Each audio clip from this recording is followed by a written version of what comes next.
She was worth $3 billion and hadn't eaten a real meal in 4 days. He was a broke construction worker with a dying business and a 5-year-old son who still asked when mommy was coming home. They were never supposed to meet. But when Ethan Vale's best friend died in a hospital bed at 31 years old, his last words weren't about himself. They were about the sister he was leaving behind, a woman the entire world had already given up on. What Ethan found when he finally tracked her down would wreck everything he thought he knew about money, power, and what it actually means to save someone. Stay with this story until the very end. If it moves you, hit that like button and drop your city in the comments. I want to see how far this story travels. The phone call came on a Tuesday, which Ethan would remember later because Tuesdays were the only days he let himself sleep past 6. His son, Noah, had a standing play date with the neighbor's kid every Tuesday morning, which meant Ethan got an extra 45 minutes before the chaos started again. He was lying on the couch, not even his bed, because the mattress in the bedroom still smelled faintly like Lauren's shampoo 3 years after the accident, and he couldn't bring himself to replace it, when his phone buzzed against the coffee table. He didn't recognize the number, almost didn't answer. "Mr. Vale, this is Dr. Pham at St. Augustine's. I'm calling about Marcus Laurent." Ethan sat up so fast the blanket pooled around his ankles. "What happened?" The pause before the doctor spoke told him everything. "His condition has deteriorated significantly overnight. If you're able to come in, I'd recommend doing so soon." Ethan was already reaching for his boots. "How soon?" Another pause. "Today, Mr. Vale." He called the neighbor, told her something came up. Could she keep Noah a few extra hours? She said, "Of course, honey. Take your time. Is everything okay?" He said yeah and hung up before she could hear his voice crack. The drive to St. Augustine's took 37 minutes on a good day. Ethan made it in 22. He parked crooked in the hospital lot, didn't care, jogged through the automatic doors and past the reception desk because he'd been coming here 3 times a week for 4 months, and everyone knew his face by now. Room 412. 4th floor, end of the hallway, the one with the window that looked out over the parking garage. Marcus had joked about that once, said the universe couldn't even give a dying man a decent view. When Ethan pushed through the door, the first thing he noticed was how small Marcus looked. His best friend since sophomore year of high school, the guy who'd once arm wrestled a bouncer at a bar in Tucson and won, the same man who'd helped Ethan carry Lauren's casket on a rainy Thursday afternoon without shedding a single tear until they got back to the car. That man was barely visible beneath the hospital blankets. His cheekbones jutted out like they were trying to escape his face. His eyes, when they opened, were glassy but still sharp. "You look terrible," Marcus said. Ethan pulled the chair closer to the bed and sat down hard. "Coming from the guy in the hospital gown. At least I have an excuse." Marcus tried to smile. It didn't quite work. His lips were cracked and pale. "Sit down. Stop hovering." "I'm already sitting." "Then sit more. You're making me nervous standing, sitting, whatever. You're making me nervous." Ethan leaned forward, elbows on his knees. The room smelled like antiseptic and something else underneath it, something sweet and wrong that he'd learned to associate with the end. He'd smelled it when Lauren was in the ICU. He'd smelled it when his grandmother was dying in a hospice 10 years ago. The body shutting down had a smell, and no amount of bleach or air freshener could cover it. "Doc called me," Ethan said. "I know, I told him to." "You could have called me yourself." Marcus's eyes drifted toward the window, the parking garage, gray concrete against a gray sky. "I needed the doc to do it because if I called you, I would have said I was fine. And you would have believed me because you always believe me when I say I'm fine. And then I would have died alone in this room watching cars park and unpark, and you would have hated me for it." Ethan's throat tightened. He didn't say anything for a moment. Couldn't. "So," Marcus continued, his voice thinner now, like paper being held up to light, "I need to ask you something, and I need you to actually listen. Not that thing you do where you nod and then do whatever you were going to do anyway. I don't do that." "Ethan, you absolutely do that." "Fine, I'm listening." Marcus turned his head on the pillow. The effort it took was visible. Muscles working in his neck that shouldn't have needed to work for something so small. His eyes found Ethan's and held them. "I need you to check on Sarah." The name landed in the room like a stone dropped into still water. Ethan blinked. Your sister. My sister. The one you haven't talked to in 3 years. I know. Marcus's jaw tightened. Not from pain, or not just from pain, from something older than that. I know how it looks. I know what I said about her. But I was wrong, Ethan. About a lot of things. Ethan waited. After Dad died, everything went sideways. Vivian, my stepmother, she played all of us. She told me Sarah was the one who pushed Dad to change the will. Told me Sarah was trying to cut me out of the company, and I believed her because it was easier than thinking my own stepmother was lying to my face. He stopped, breathed. The monitors beeped steadily, a rhythm Ethan had grown to hate. By the time I figured out the truth, I was already sick. And Sarah had already disappeared. Disappeared how? That's what I need you to find out. Marcus reached over and gripped Ethan's wrist. His fingers were bony and cold, but his grip was surprisingly strong. She's still in the city, I know that much. But she's not returning calls, not showing up to board meetings, not talking to anyone. The media's been running stories about her, calling her a recluse, saying she's lost it. But that's not Sarah. Something's wrong. Marcus, I can't go. You know I can't go. His voice broke on the word, just barely, just enough. But you can. And she needs someone, even if she doesn't know it, even if she tries to throw you out. Especially if she tries to throw you out. Ethan looked at his best friend, at the hollows under his eyes and the tubes snaking out from under the blankets and the way his chest barely rose with each breath. He thought about all the promises he'd already broken in his life. To Lauren, when he said he'd keep the house clean. To Noah, when he said Mommy was in a better place and immediately felt like a fraud because he didn't believe in better places. To himself, when he swore after Lauren died that he'd never let anyone else's problems become his problems because he could barely handle his own. Okay, Ethan said. Okay? I'll check on her. Marcus's grip loosened. Something in his face relaxed, not peace exactly, but the closest thing to it a dying man could manage. She lives in the Meridian Tower, penthouse floor. Or she did, last I heard. The Meridian Tower? Ethan almost laughed.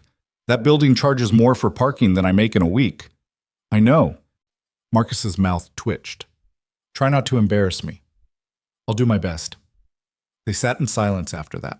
Not uncomfortable silence. The kind that comes from two people who've known each other long enough that words become optional. The monitors beeped.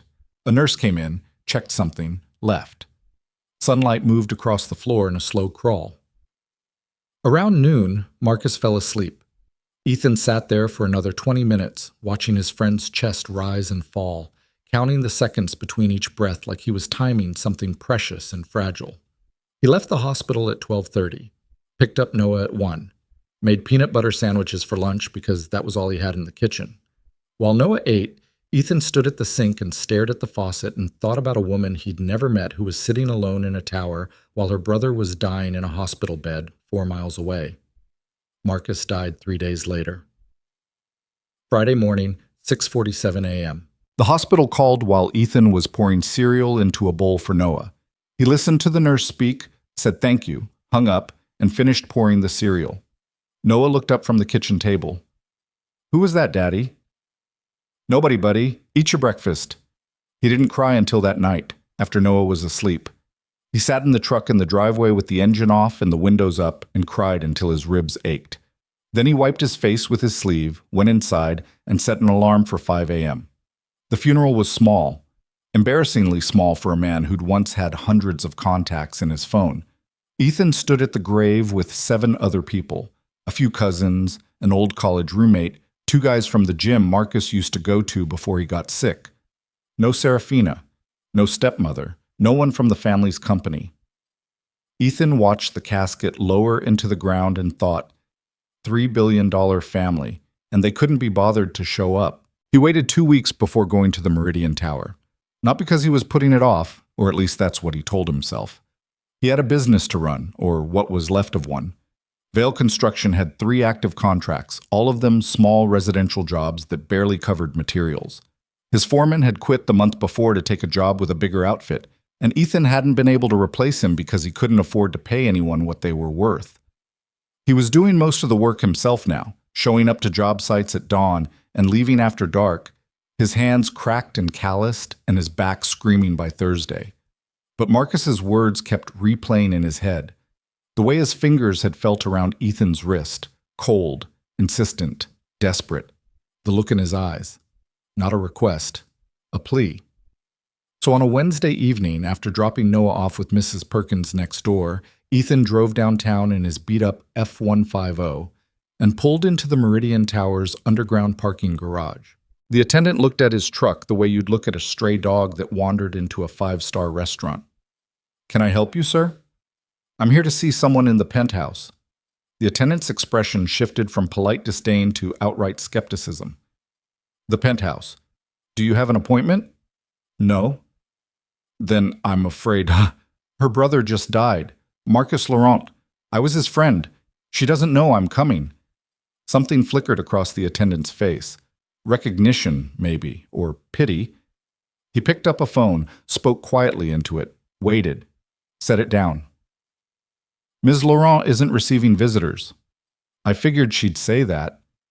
"Sir, I can't. Can you give her a message?" Ethan reached into his jacket and pulled out an envelope. Inside was a photograph. Marcus and Ethan at 19, standing outside a Mexican restaurant in Tucson. Both of them sunburned and grinning like idiots. Marcus had kept a copy in his wallet for years.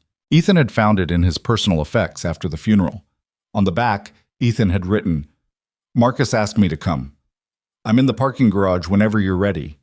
The attendant looked at the envelope, then at Ethan, then sighed the sigh of a man who was paid well enough not to argue. "I'll send it up." Ethan went back to his truck and waited. He checked his phone. No messages from Mrs. Perkins, which meant Noah was fine. He scrolled through his bank app and stared at the checking account balance, $3,247.18, and then closed the app because looking at it never made it go up. He cracked the window and let the garage air in, which smelled like concrete dust and motor oil, which actually smelled pretty good to a construction worker. 45 minutes passed. He was about to give up and leave when his phone rang. Unknown number again. He was developing a complicated relationship with unknown numbers. "Come up." A woman's voice, low, flat, clipped. "Service elevator. End of the east hallway. Don't talk to anyone." The line went dead. Ethan pocketed his phone, got out of the truck, and followed the directions. The service elevator was at the far end of the garage, behind a door marked Staff Only. He pressed the button for the top floor and rode up in a metal box that hummed and rattled in a way that suggested even billionaire buildings had things they didn't bother fixing. The elevator opened onto a narrow hallway. White walls, no art, industrial lighting, a service entrance. He pushed through and stepped into the penthouse. The first thing he noticed was the cold. It was late October, sure, but this was something else. The kind of cold that sank into your teeth. The massive floor-to-ceiling windows that wrapped around the living space let in pale city light, but the heating was clearly off, or broken, or turned off deliberately. His breath didn't quite fog, but it was close. The second thing he noticed was the emptiness. He'd expected luxury, crystal, marble, the kind of furniture you see in magazines and wonder who actually sits on. Instead, the penthouse was stripped, not ransacked, deliberate. The walls were bare where paintings had clearly hung. Outlines on the hardwood showed where rugs had been. The kitchen was visible from the entryway, and the counters were clean and bare except for a single mug, a kettle, and a box of tea. A woman stood by the windows with her back to him. She was tall. That was the first thing. Tall and thin in a way that might have been elegant under different circumstances, but here, in this empty frozen apartment, just looked stark. She wore a dark sweater that was too big for her and gray pants and no shoes. Her hair was black and pulled back in a knot that was starting to come loose. She didn't turn around when he entered. "Close the door," she said. He did. "You were Marcus's friend." "Yes."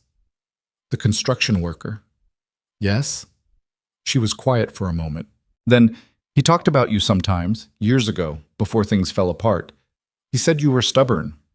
"That's generous. Most people just say I'm a pain in the ass." She didn't laugh. Didn't even turn around. Why are you here? Because Marcus asked me to check on you before he died. Something in her posture changed. Not much. A slight stiffening along the spine.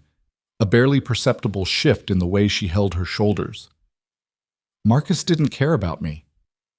That's not true. You don't know what's true. She turned then, and Ethan got his first full look at her face. She was striking, not in the soft, commercial way the magazine covers from years ago had shown her, but in a harder way, like a building that had survived a fire. High cheekbones, dark eyes, a mouth set in a line that dared you to say something sentimental. But underneath the armor of her expression, there were shadows, dark circles under her eyes, a thinness to her face that went beyond fashion. She looked like someone who hadn't been taken care of in a very long time, including by herself. He regretted it, Ethan said, believing what Vivian told him, cutting you off, all of it. He spent the last few months trying to figure out how to fix it, but by then he was too sick. So he sent you. He asked. I said yes. Because you felt sorry for him. Because he was my best friend and he was dying, and it was the last thing he ever asked me for. Ethan's voice came out rougher than he intended. He didn't try to smooth it. Look, you don't have to like me being here. You don't have to talk to me or tell me anything, but I promised him I'd check on you, so I'm checking on you. That's it. Serafina stared at him for a long moment. Her dark eyes moved across his face like she was reading a contract, looking for the fine print, the hidden clause, the trap. I don't need checking on, she said finally. Okay, I'm fine. Sure. I have everything I need. Ethan looked pointedly around the empty, freezing penthouse, at the single mug on the counter, at the bare walls, at the woman standing barefoot on a cold floor, with nothing in her eyes that resembled fine. I can see that, he said. Her jaw clenched. For a second he thought she was going to throw him out. Her eyes flashed with something, anger, embarrassment, maybe both. But then it faded, replaced by something more tired, more honest. The heating system is connected to the building's main controls, she said quietly. My stepmother had my access revoked 6 months ago. She told building management I was mentally unfit to make decisions about my own unit. She can do that? When your name is Vivian Laurent and you've spent 20 years convincing people you're the reasonable one in the family? Yes, she can do that. Ethan felt something shift in his chest. Not pity. He'd been pitied enough after Lauren died to know that pity was useless, just a prettier word for helplessness. What he felt was closer to anger.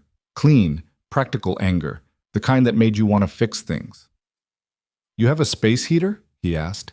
She blinked. Whatever she'd expected him to say, that wasn't it.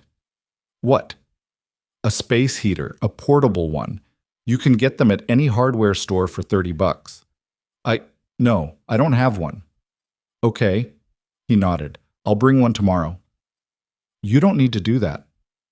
I know I don't need to, but your lips are turning blue and I'm not going to stand here and pretend that's normal. He pulled his phone out and checked the time. I need to pick up my son. Is there anything else you need right now? Groceries, blankets, anything? Serafina looked at him like he'd started speaking a language she'd forgotten how to understand. Her mouth opened, closed. Something behind her eyes wavered, a wall being tested by a force it hadn't expected. Who does this? She asked. Does what? Shows up at a stranger's apartment and offers to buy them a space heater. Someone whose best friend asked him to. She shook her head slowly. You should go. I'm going, but I'm coming back tomorrow. With the heater. I didn't say you could come back. You didn't say I couldn't. For the first time, the hard line of her mouth softened. Not a smile, nowhere close. But the ghost of something that might have been won, years ago, before the world had beaten it out of her. You're as stubborn as Marcus said, she told him. Worse, Ethan said. He was being nice. He left the penthouse the same way he came in. Service elevator, garage, truck. Drove home in the dark, picked up Noah, carried him to bed because he'd fallen asleep on Mrs. Perkins's couch, and stood in the kitchen for a long time afterwards thinking about a woman alone in a cold tower who'd lost everything except the money, and how the money was clearly the least useful thing she had left. The next day, he went to the hardware store before his first job site. Bought a space heater, the good kind, not the cheap ones that smelled like burning plastic. Also bought a pack of thick socks because he couldn't get the image of her bare feet on that cold floor out of his head, and he told himself it wasn't weird to buy socks for a stranger because it was October and floors were cold, and that was just common sense.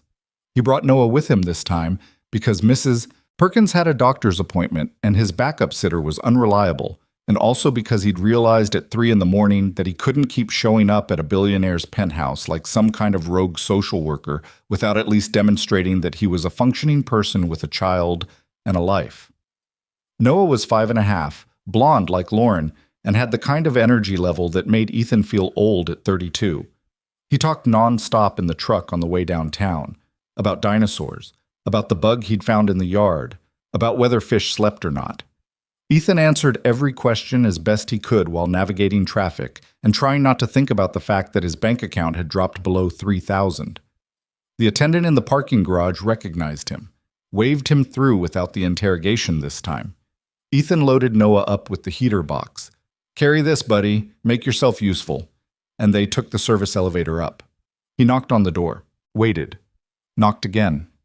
It opened. Serafina stood there in the same oversized sweater, but she'd put on shoes this time. Thick wool ones that looked expensive but old. She looked at Ethan, then down at Noah, and her expression did something complicated that Ethan couldn't quite read. "This is Noah," Ethan said. "Noah, this is Miss Laurent."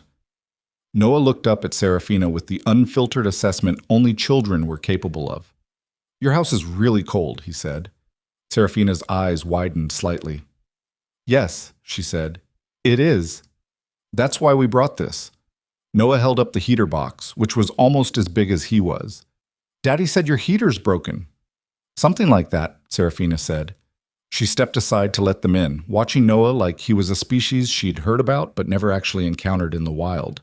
Ethan plugged in the heater in the living area near the windows, where the cold was worst. It hummed to life, pushing warm air into the room. Noah immediately stationed himself in front of it like a cat finding a sunbeam. "I also brought these." Ethan held out the pack of socks, then immediately felt stupid. "For the cold floors, they were on sale." Serafina looked at the socks, then at him, then at the socks again. She took them slowly, like she was handling something fragile. "Thank you," she said. The words came out stiff, unpracticed, like she hadn't said them in a while and her mouth had to remember how. "It's just socks." "It's not just socks." They stood there for a moment in the warming air while Noah sprawled on the hardwood, telling the heater about his dinosaur theories. Serafina watched the boy with an expression that was equal parts confusion and something softer, a hunger she probably would have denied if anyone pointed it out. "He does that," Ethan said quietly. "Talks to everything. Appliances, trees, the mailbox. He had a 20-minute conversation with a fire hydrant last week." "What did the fire hydrant say?" "According to Noah, it's tired of dogs." The corner of her mouth moved. Not a smile, but closer than yesterday. A degree or two of warmth in a woman who had been freezing for a long time. Over the next 2 weeks, Ethan fell into a pattern he hadn't planned on. He'd finish work, hands filthy, shoulders knotted, clothes smelling like sawdust and sweat, pick up Noah and swing by the Meridian Tower. Not every day, but most days. He told himself it was just about keeping his promise to Marcus, told himself he was just making sure she had food in the kitchen and heat in the apartment and wasn't slowly falling apart in that glass cage. The truth was more complicated, and he wasn't ready to look at it yet. Each visit, Serafina revealed a little more. Not all at once. She wasn't the type for dramatic confessions or tearful unburdening. She let things out in pieces, like someone dismantling a wall brick by brick rather than knocking it down. Her father, Richard Laurent, had built Laurent Industries from a mid-size energy consulting firm into a diversified conglomerate worth over $3 billion. Serafina had been his protege, the one he'd groomed to take over. She'd earned an MBA from Wharton, spent 2 years in the London office, came back and started restructuring the company's real estate division. She was good at it, better than good. The board had noticed. The investors had noticed. Vivian had noticed too. "She married my father when I was 12, Serafina said one evening, standing at the kitchen counter while Ethan fixed her faucet, which had been dripping for weeks because she couldn't call building maintenance without going through Vivian's people. She was smart about it, never overtly hostile, never the wicked stepmother from a fairy tale. She was warm, present, attentive. She learned everyone's names, the driver, the housekeeper, the board members' wives. She made herself indispensable. To your dad? To everyone. That was the strategy. By the time my father died, Vivian had relationships with every major shareholder. She sat on 3 committees. She'd been managing the family's philanthropic arm for years. Publicly, she was the grieving widow. Privately, she was already moving. Moving how? Serafina paused. Ethan looked up from under the sink and saw her staring at the wall, her jaw tight. 2 weeks after the funeral, she called an emergency board meeting, told the directors that my father had expressed concerns about my leadership readiness before he died, that he'd wanted a transitional period with her overseeing operations. Was any of that true? No, but she had a letter, signed, notarized, dated 3 months before he died. My father's signature was on it. Serafina's voice went flat. It was forged. I know it was forged because I was with my father every day for the last 6 months of his life, and he never once, not once, expressed doubt about my ability to lead. He was proud of me. That was the one thing I was always sure about. Ethan tightened the wrench on the pipe fitting. Did you fight it? I tried. I hired lawyers. I challenged the letter. But Vivian had already gotten to the board. She and 3 executives, Gerald Knox, Peter Harmon, and Diana Chow, had formed a voting bloc. They controlled enough shares to push through a temporary leadership restructuring. Temporary. She said the word like it tasted rotten. It's been 2 years. And the money? My personal trust is intact. They can't touch that. It's in my name, structured separately from the company. But the company itself? Vivian's been siphoning. I don't have proof yet. But the numbers don't add up. Revenue is up, but reinvestment is flat. There are shell accounts in the Caymans that didn't exist when my father was alive. Money is disappearing, and no one on the board will look because they're all either in on it or too afraid of Vivian to ask questions. Ethan slid out from under the sink and sat on the floor, wiping his hands on his jeans. He looked up at Serafina, who was gripping the counter edge so hard her knuckles were white. So you're not hiding, he said slowly. You're gathering evidence. She met his eyes, and for the first time, Ethan saw something behind the armor. Not vulnerability, not weakness, but ferocity. A quiet, controlled fury that had been burning for 2 years without an outlet. I'm waiting, she said, until I have everything I need to destroy them.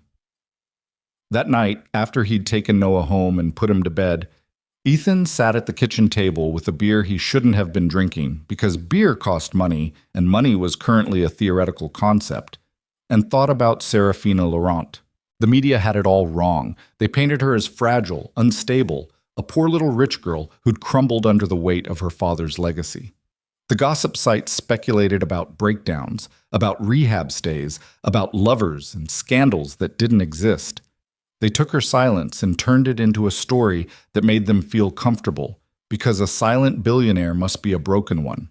But Serafina wasn't broken. She was a woman sitting in the dark with a loaded weapon, waiting for the perfect moment to fire. And Ethan, despite every rational thought in his head telling him to keep his distance, couldn't stop thinking about her. It wasn't the money. The money was almost an obstacle, this invisible wall between their worlds that made everything more complicated. It was something else. The way she listened when he talked about Noah, leaning forward slightly like she was trying to absorb something she'd never had. The way she argued with him, about politics, about music, about whether hardwood or tile was better for kitchens, without ever pulling rank or making him feel small. The way she'd handed Noah a cup of hot chocolate last Tuesday with both hands, carefully, like she was performing a ceremony she'd only read about. She was hard and soft in all the wrong places, proud and wounded. Brilliant and completely hopeless at basic things. He'd watched her try to open a can of soup like it was a bomb she was diffusing. She was the loneliest person he'd ever met, and he'd been plenty lonely himself, so he knew what it looked like from the inside. He finished the beer, stared at the table. Thought about Lauren, about Marcus, about all the ways love had already cost him. Then he thought about Serafina barefoot on a cold floor, saying, "It's not just socks," in a voice that had forgotten how to accept kindness. He went to bed and didn't sleep. By the third week, Noah had claimed a corner of the penthouse as his own.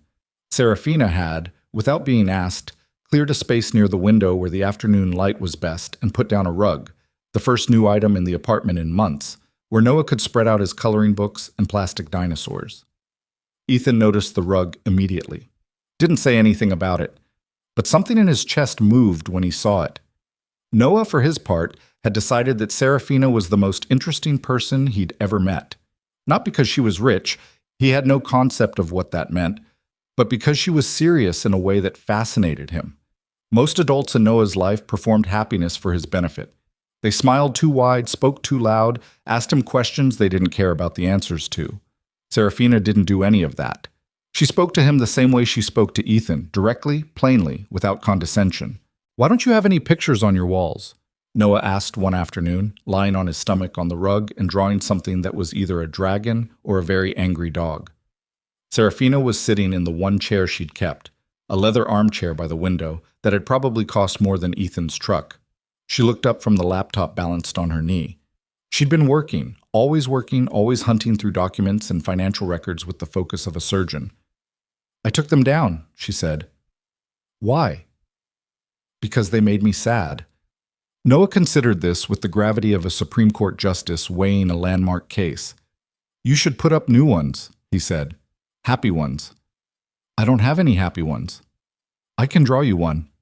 Serafina's fingers paused on the keyboard. She looked at Noah, really looked at him, and Ethan watched from the kitchen where he was fixing the cabinet hinge that had been loose for months and saw something happen to her face that he would remember for the rest of his life. She softened. Not in the way the word usually implied. Not weakness, not surrender. More like ice melting at the edges. A thaw so subtle you'd miss it if you weren't watching. Her eyes, which were always guarded, always calculating, always 3 moves ahead, settled on this blonde 5-year-old lying on a rug she'd bought for him. And they went warm. "I'd like that," she said quietly. Noah drew her a picture of a house. Not the penthouse, a real house, with a triangle roof and a chimney and a tree in the yard and 3 people standing in front of it. A tall man, a tall woman, and a small boy. He didn't label them. He didn't need to. Serafina taped it to the window, the only decoration in the entire apartment. That night, as Ethan was putting on his jacket to leave, Serafina stopped him at the service entrance. "Ethan." He turned. She was standing a few feet away, arms crossed, the way she did when she was about to say something that cost her. "I know what people would say about this," she said. "About you coming here. About us." "I don't care what people say." "You should. The media, if they found out a construction worker was visiting me regularly, they'd say I'm after your money." "Yes." "Are you worried about that?" She hesitated, and in that hesitation, Ethan saw the damage. Years of being surrounded by people who wanted something from her, who calculated the value of every interaction, who smiled at her face and maneuvered behind her back. Trust for Serafina wasn't just hard. It was a language she'd lost fluency in. "I'm worried about a lot of things," she said finally. Ethan stepped closer. Not too close. He was careful about that, always, because she held her space like territory, and he respected it, but close enough that she could see his face clearly in the dim hallway light. "I'm not here for your money," he said. "I can barely keep my own business afloat. I eat peanut butter sandwiches for dinner 3 nights a week. I drive a truck with 200,000 miles on it. I'm here because Marcus asked me to be, and because—" He stopped, restarted. "And because you bought a rug for my kid, and you drink your tea with both hands like you're trying to hold on to something, and I can't stop thinking about the fact that you're in this apartment alone every night while people who are supposed to be your family are robbing you blind." He exhaled. "That's why I'm here. You can do whatever you want with that information." Serafina didn't say anything for a long time. The service elevator hummed somewhere in the building. The city breathed below them, distant, irrelevant. "Same time tomorrow?" she asked. "Same time tomorrow." He left. Drove home. Made Noah's lunch for the next day. Checked his bank account. $2,891.44. Set the alarm. Lay in bed, staring at the ceiling, thinking about a woman who drank tea with both hands and taped a child's drawing to a window in an empty apartment like it was the most valuable thing she owned. Ethan Vale was in trouble, and he knew it. The trouble with knowing you're falling for someone is that it doesn't stop you from falling. Ethan understood this the way he understood gravity, not because anyone explained it, but because he'd hit the ground enough times to respect the force. November arrived cold and mean, the kind of cold that crept through window seals and settled into pipe joints. And Ethan spent his mornings on a bathroom renovation in a suburb 40 minutes outside the city, ripping out tile that had been installed wrong by whoever came before him. The homeowner, a retired dentist named Gerald, who had opinions about everything, stood in the doorway most mornings watching Ethan work and offering commentary. "You're going at that grout like it owes you money," Gerald said on a Thursday.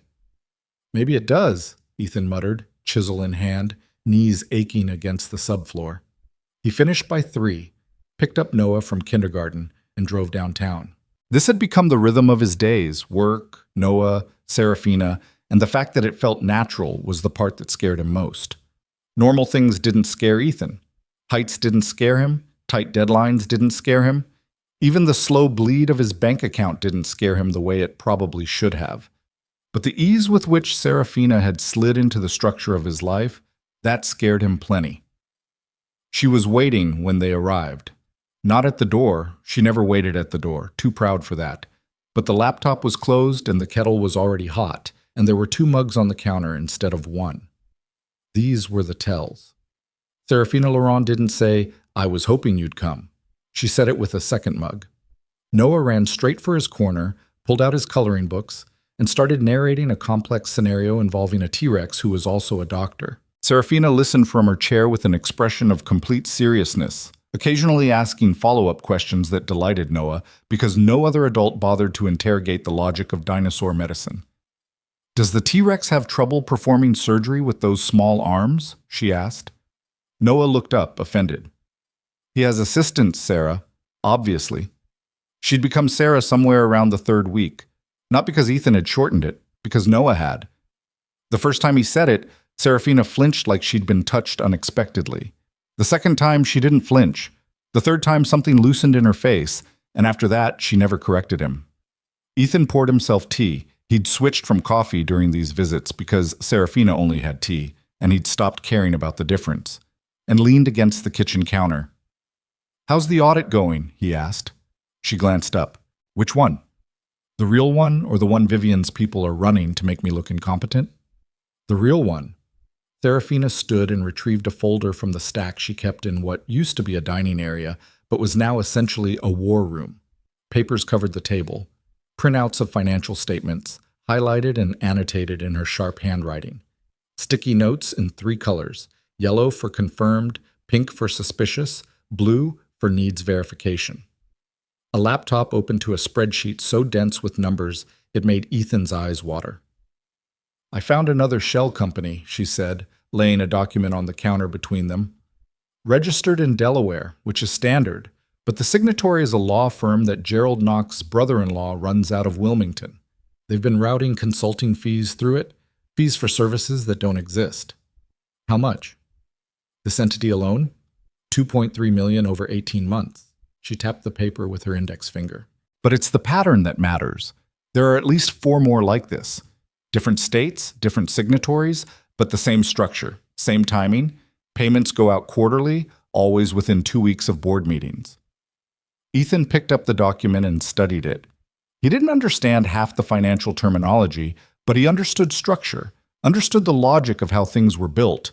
And what Serafina was showing him was a machine, a carefully designed machine for moving money from one place to another without leaving obvious fingerprints. "You need a forensic accountant," he said. "I have one." Quietly. "A woman named Margaret Yoon. She's been working on this for 3 months. She can't go faster without raising flags." "And you trust her?" Serafina's mouth tightened. Trust was still a word she struggled with. Ethan could see it happen every time, the way the concept hit a wall inside her before she could process it. She didn't answer directly. "Margaret was my father's personal auditor for 12 years, she said. She cried at his funeral. Real tears, not the performance Vivian put on. I trust her math, that's enough for now. Ethan set the paper down. What happens when you have everything? Shareholders meeting, January 14th, mandatory annual review. Every board member, every major investor, in one room. Her eyes sharpened. I walk in with the evidence, present it formally, and demand an independent investigation. If the numbers are what I think they are, the board will have no choice but to act. And if they don't act? Then I go public, press, SEC, whatever it takes. She paused. It won't come to that. These people aren't loyal to Vivian, they're loyal to money. The moment they see proof that she's been stealing from them, they'll eat her alive.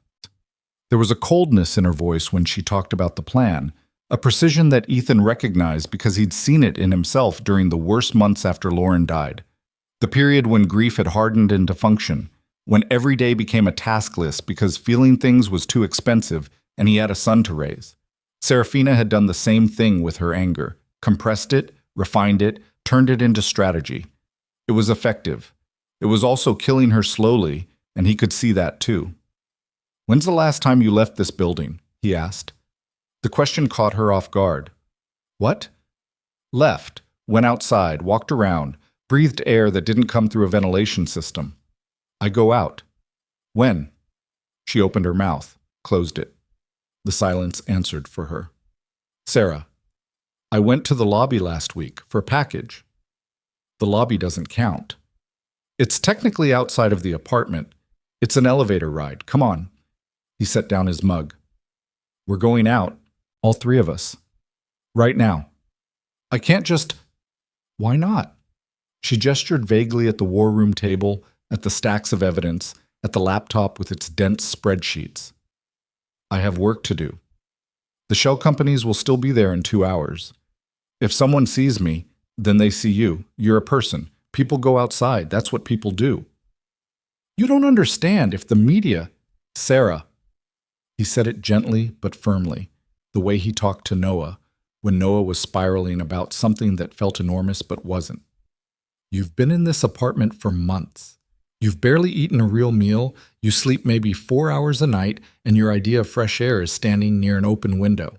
I'm not asking you to hold a press conference. I'm asking you to walk around the block with me and a 5-year-old who's going to talk about dinosaurs the entire time.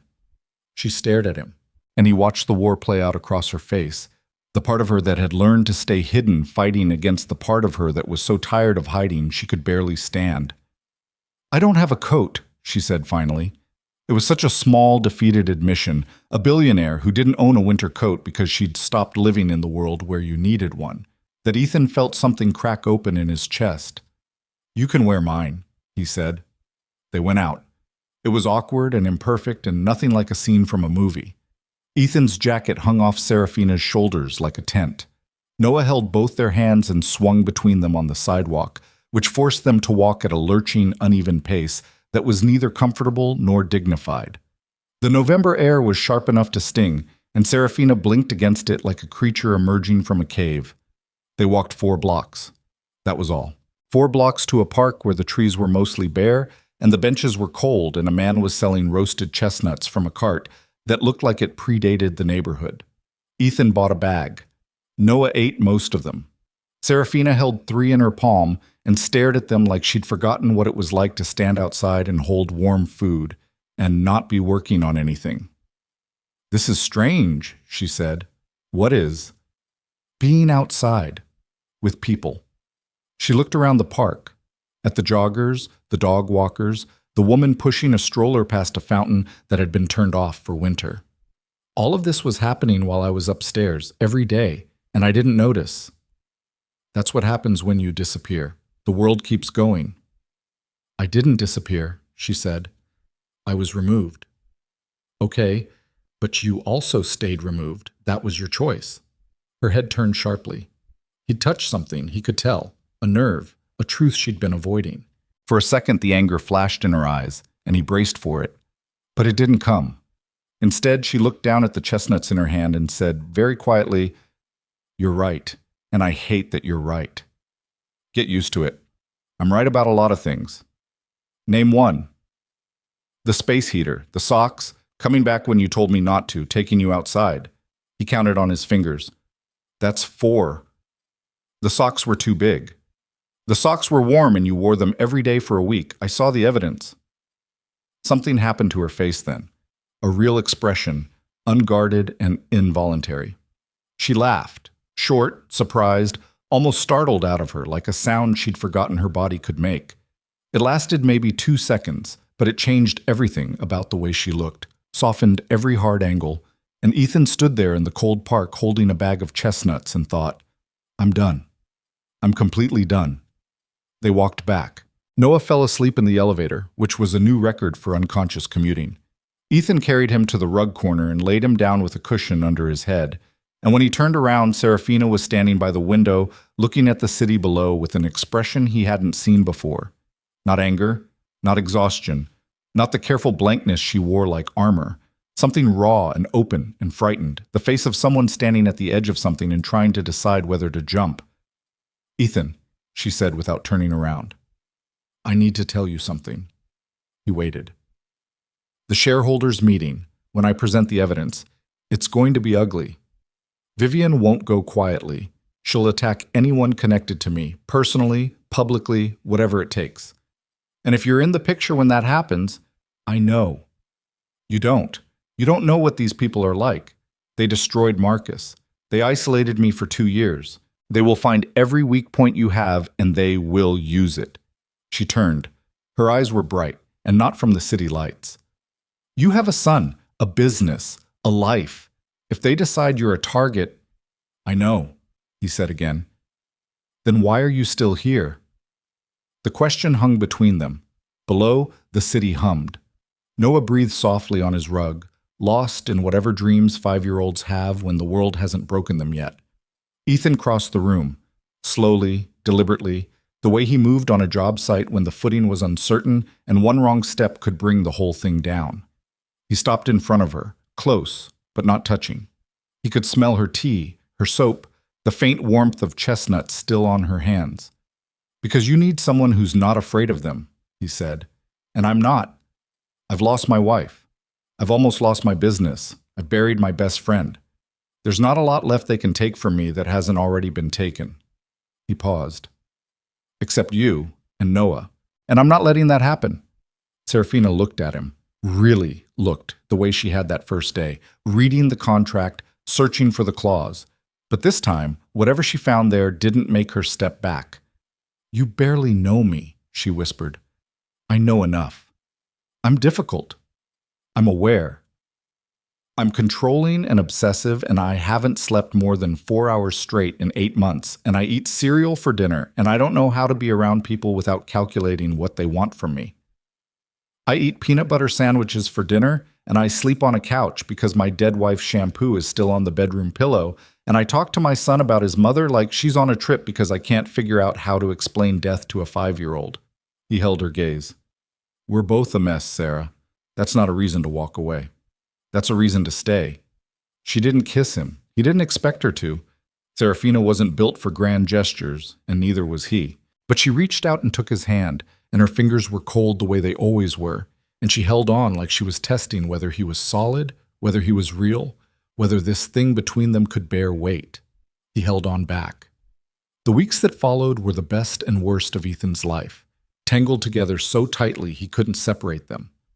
Best because something was growing between him and Serafina that felt different from anything he'd experienced, not the easy, bright love he'd had with Lauren, which had been like sunlight, warm and uncomplicated. This was harder, denser. 2 people who'd been broken in different ways trying to fit their jagged edges together without cutting each other. Worse because the outside world was closing in. It started with a photograph. Someone in the Meridian Tower, a doorman, a neighbor, maybe one of Vivian's planted informants, had taken a picture of Ethan's truck in the parking garage. Just the truck, nothing else. But someone at a gossip site recognized the building, made some calls, connected dots. The headline appeared on a Tuesday morning. Laurent heiress spotted with mystery man, blue-collar boyfriend or fortune hunter. Ethan saw it because one of his workers texted him a screenshot. He stared at it for a long time, standing on a half-finished deck in a suburb he couldn't afford to live in, and felt the ground shift under him. By Wednesday, 3 more outlets had picked up the story. By Friday, someone had identified him. Ethan Vale, 32, owner of struggling construction firm. They'd found his business records, public filings, revenue numbers, the lien he'd taken out last year to cover materials costs on a job that went sideways. They laid it all out like evidence in a trial, each detail designed to support the same conclusion. This man has nothing. This woman has everything. Do the math. Serafina called him that Friday evening. Her voice was tight, controlled, the voice she used when she was furious but refusing to show it. Have you seen the articles? Yeah. They got your tax records, Ethan, your business filings. Someone fed them to the press. I figured. This is Vivian. She's testing me. She saw the photo and she's trying to isolate me again. Make it so toxic for anyone to be near me that I end up alone when January comes. Ethan sat in his truck in the school parking lot, waiting for Noah's aftercare program to let out. Through the windshield, he could see other parents chatting by the entrance.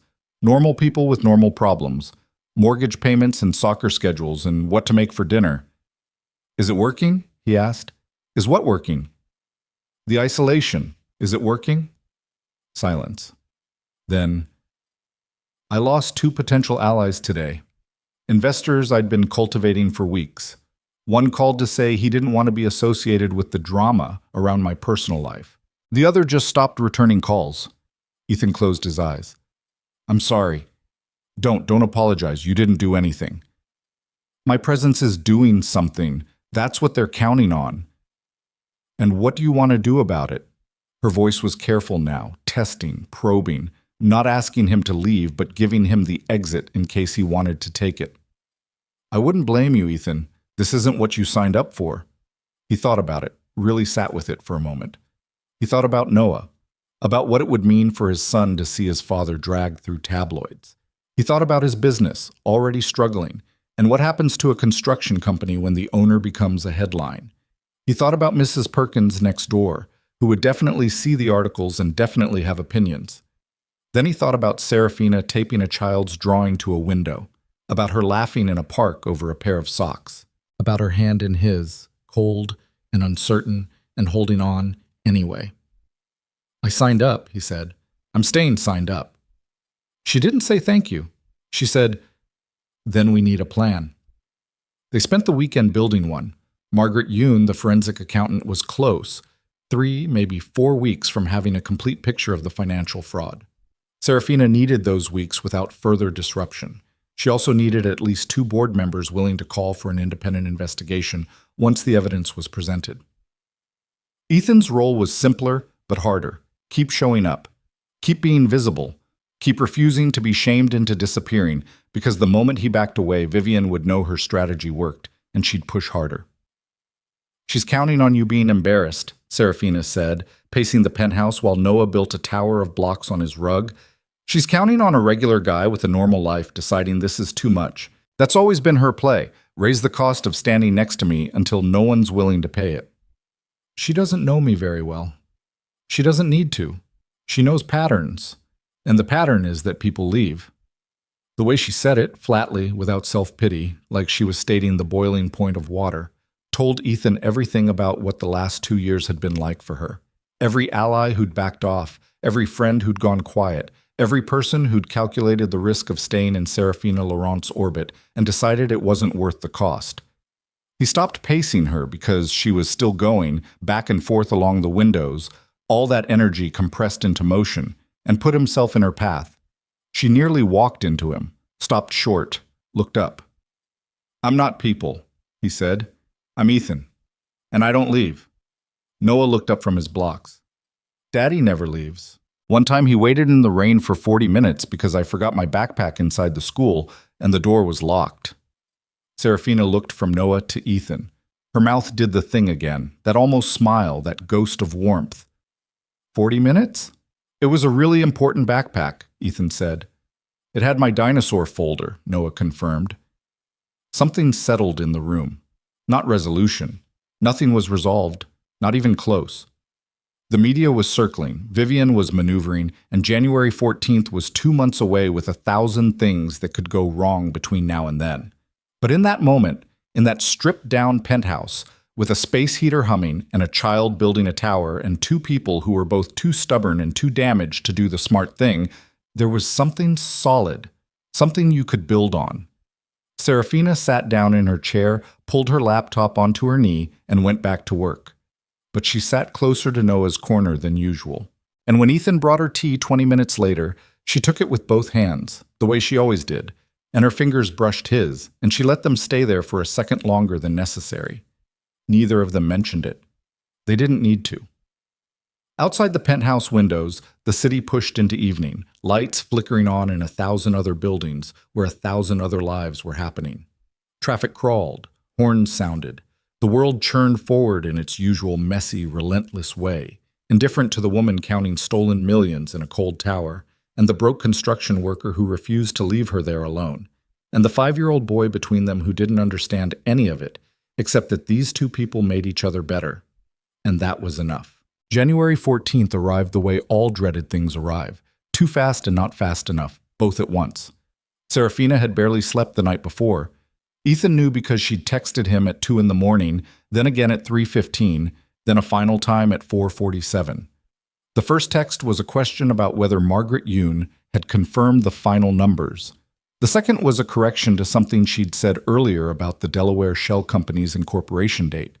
The third was just, "Are you awake?" He was. He'd been lying on the couch, still unable to deal with the bedroom, staring at the ceiling and running scenarios in his head. Not the financial ones.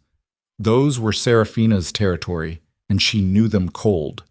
What Ethan kept turning over were the human variables, the things you couldn't chart on a spreadsheet, how Vivian would react when cornered, what Gerald Knox would do when his name appeared on a forensic report, whether the board members who'd been silent for 2 years would suddenly find their spines, or whether they'd do what cowards usually do and find a way to look the other way. He texted back, "I'm awake. You should sleep." Her response came in 11 seconds. "I'll sleep when this is over." He almost typed something else. Something about how he'd be there, how it was going to be okay, how she'd done everything right.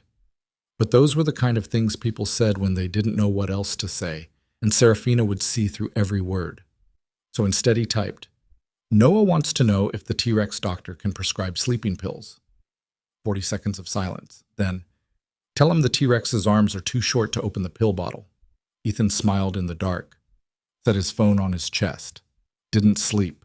The shareholders' meeting was scheduled for 10 a.m. At the Laurent Industries headquarters, a glass and steel tower on the east side of the financial district that Serafina's father had built 20 years ago and that she hadn't set foot inside in over 18 months. Ethan dropped Noah at Mrs. Perkins's house at 7:30, told her he might be late picking him up, and drove downtown in the F-150 that the tabloids had made famous. He'd thought about borrowing a car.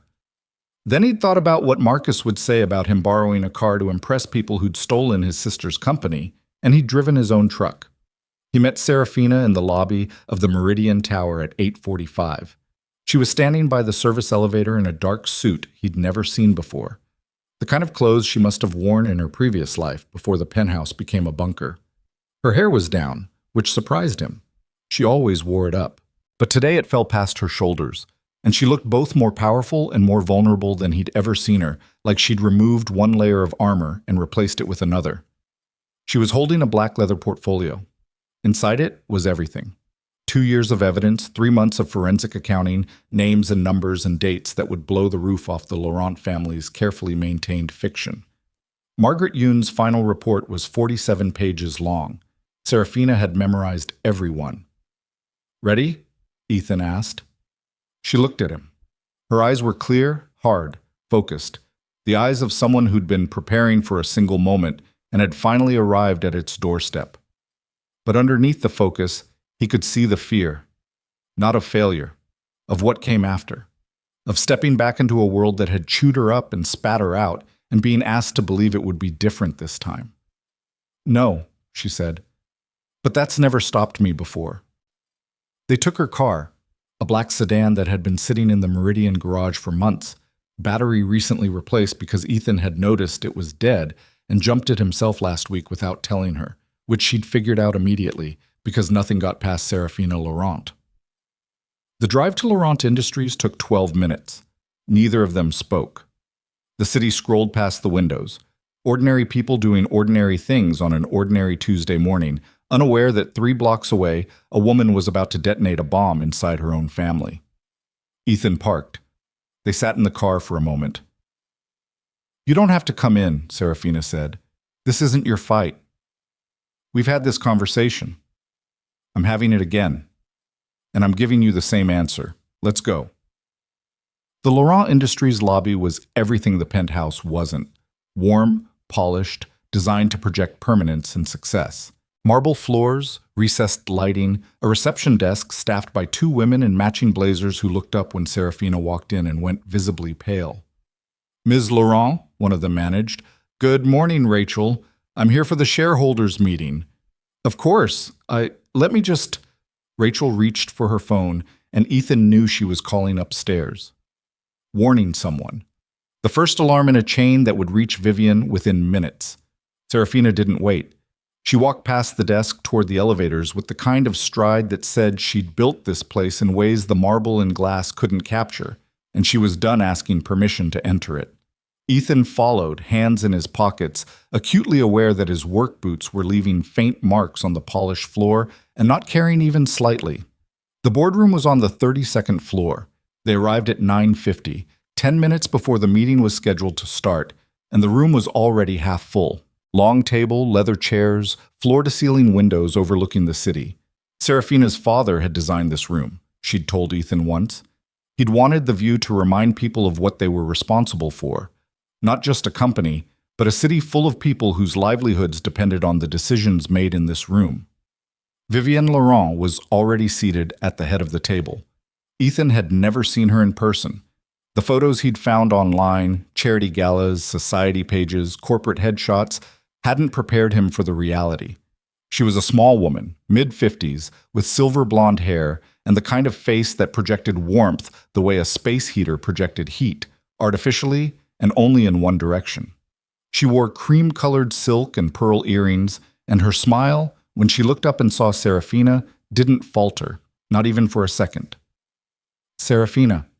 Vivian's voice carried across the room like it had been designed for boardrooms.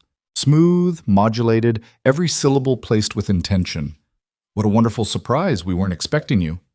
"It's a mandatory shareholders meeting, Vivian. I'm a shareholder." "Of course you are, darling. I only meant, well, it's been so long. We've been worried about you." Her eyes slid to Ethan, took him in. The boots, the jeans, the jacket that was clean but clearly not new. Her smile widened. "And you've brought a guest." "Ethan Vale. He's here as my personal representative." "How lovely." Vivian's gaze lingered on Ethan for a beat longer than necessary. Not hostile. Measuring. The way you'd measure a wall before deciding where to hang a picture or where to drive a nail. "Please, sit down, both of you." They sat. Ethan chose a chair along the wall, slightly behind Serafina's position at the table. He wasn't here to speak. He was here to make sure she didn't have to do this alone. The room filled over the next 10 minutes. Board members filtered in, men and women in expensive clothes with expensive watches, and the particular expression of people who were comfortable with power and uncomfortable with surprises. Gerald Knox arrived at 9:58, a broad man in his 60s with a red face and the bearing of someone who'd never been seriously challenged. Peter Harmon followed, thin, gray, quiet, the kind of man who survived by never being the most visible person in the room. Diana Chow came last, scrolling through her phone, barely looking up. Vivian called the meeting to order at 10:05. Standard agenda items, quarterly revenue update, market projections, a facilities report that nobody listened to. The room had the glazed, perfunctory energy of people going through motions they'd gone through 100 times before.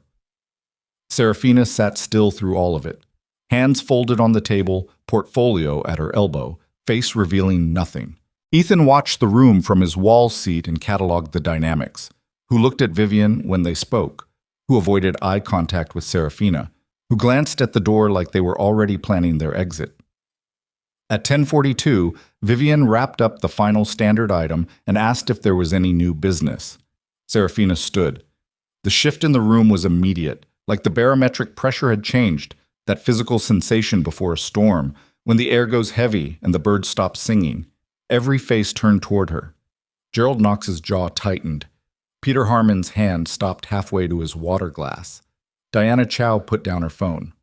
"I have new business," Serafina said. Vivian's smile held, barely. "Of course, darling. The floor is yours." Serafina opened the portfolio and removed a stack of documents.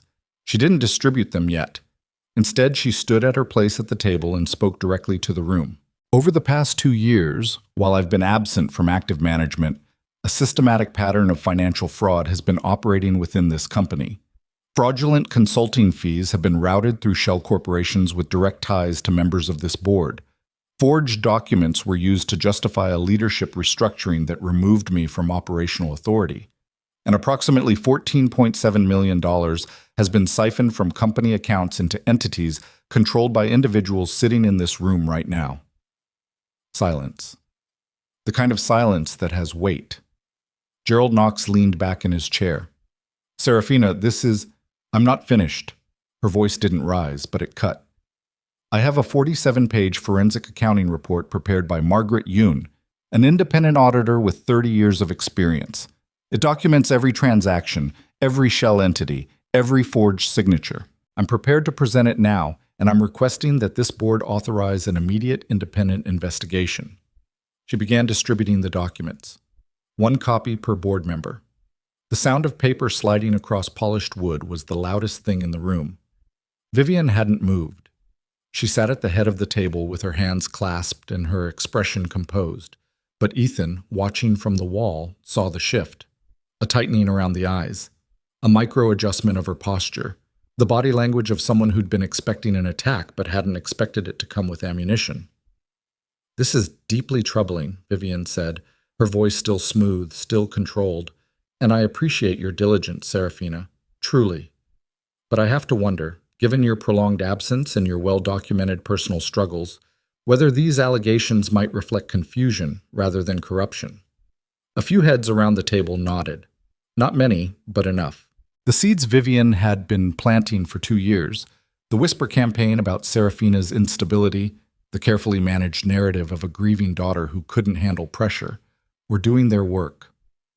"The numbers aren't confused," Serafina said. Page 12, Meridian Holdings LLC, incorporated in Delaware, November of last year. The registered agent is the law firm of Whitmore and Drake, whose managing partner is Gerald Knox's brother-in-law. 3 payments totaling $2.3 million were made to this entity for consulting services that were never performed. The invoices reference project codes that don't correspond to any active Laurent Industries initiative. Gerald Knox's face went from red to purple. "That is a gross mischaracterization." Page 19, Harmon Capital Advisors, a firm registered to an address that is, in fact, Peter Harmon's vacation home in Kennebunkport, Maine. 17 payments over 14 months. Total, $4.1 million. Peter Harmon said nothing. His hand had made it to the water glass.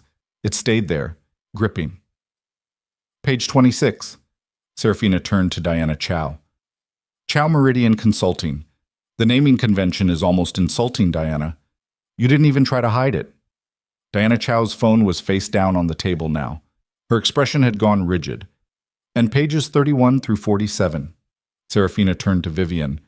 "The Laurent Family Foundation, my father's charitable organization.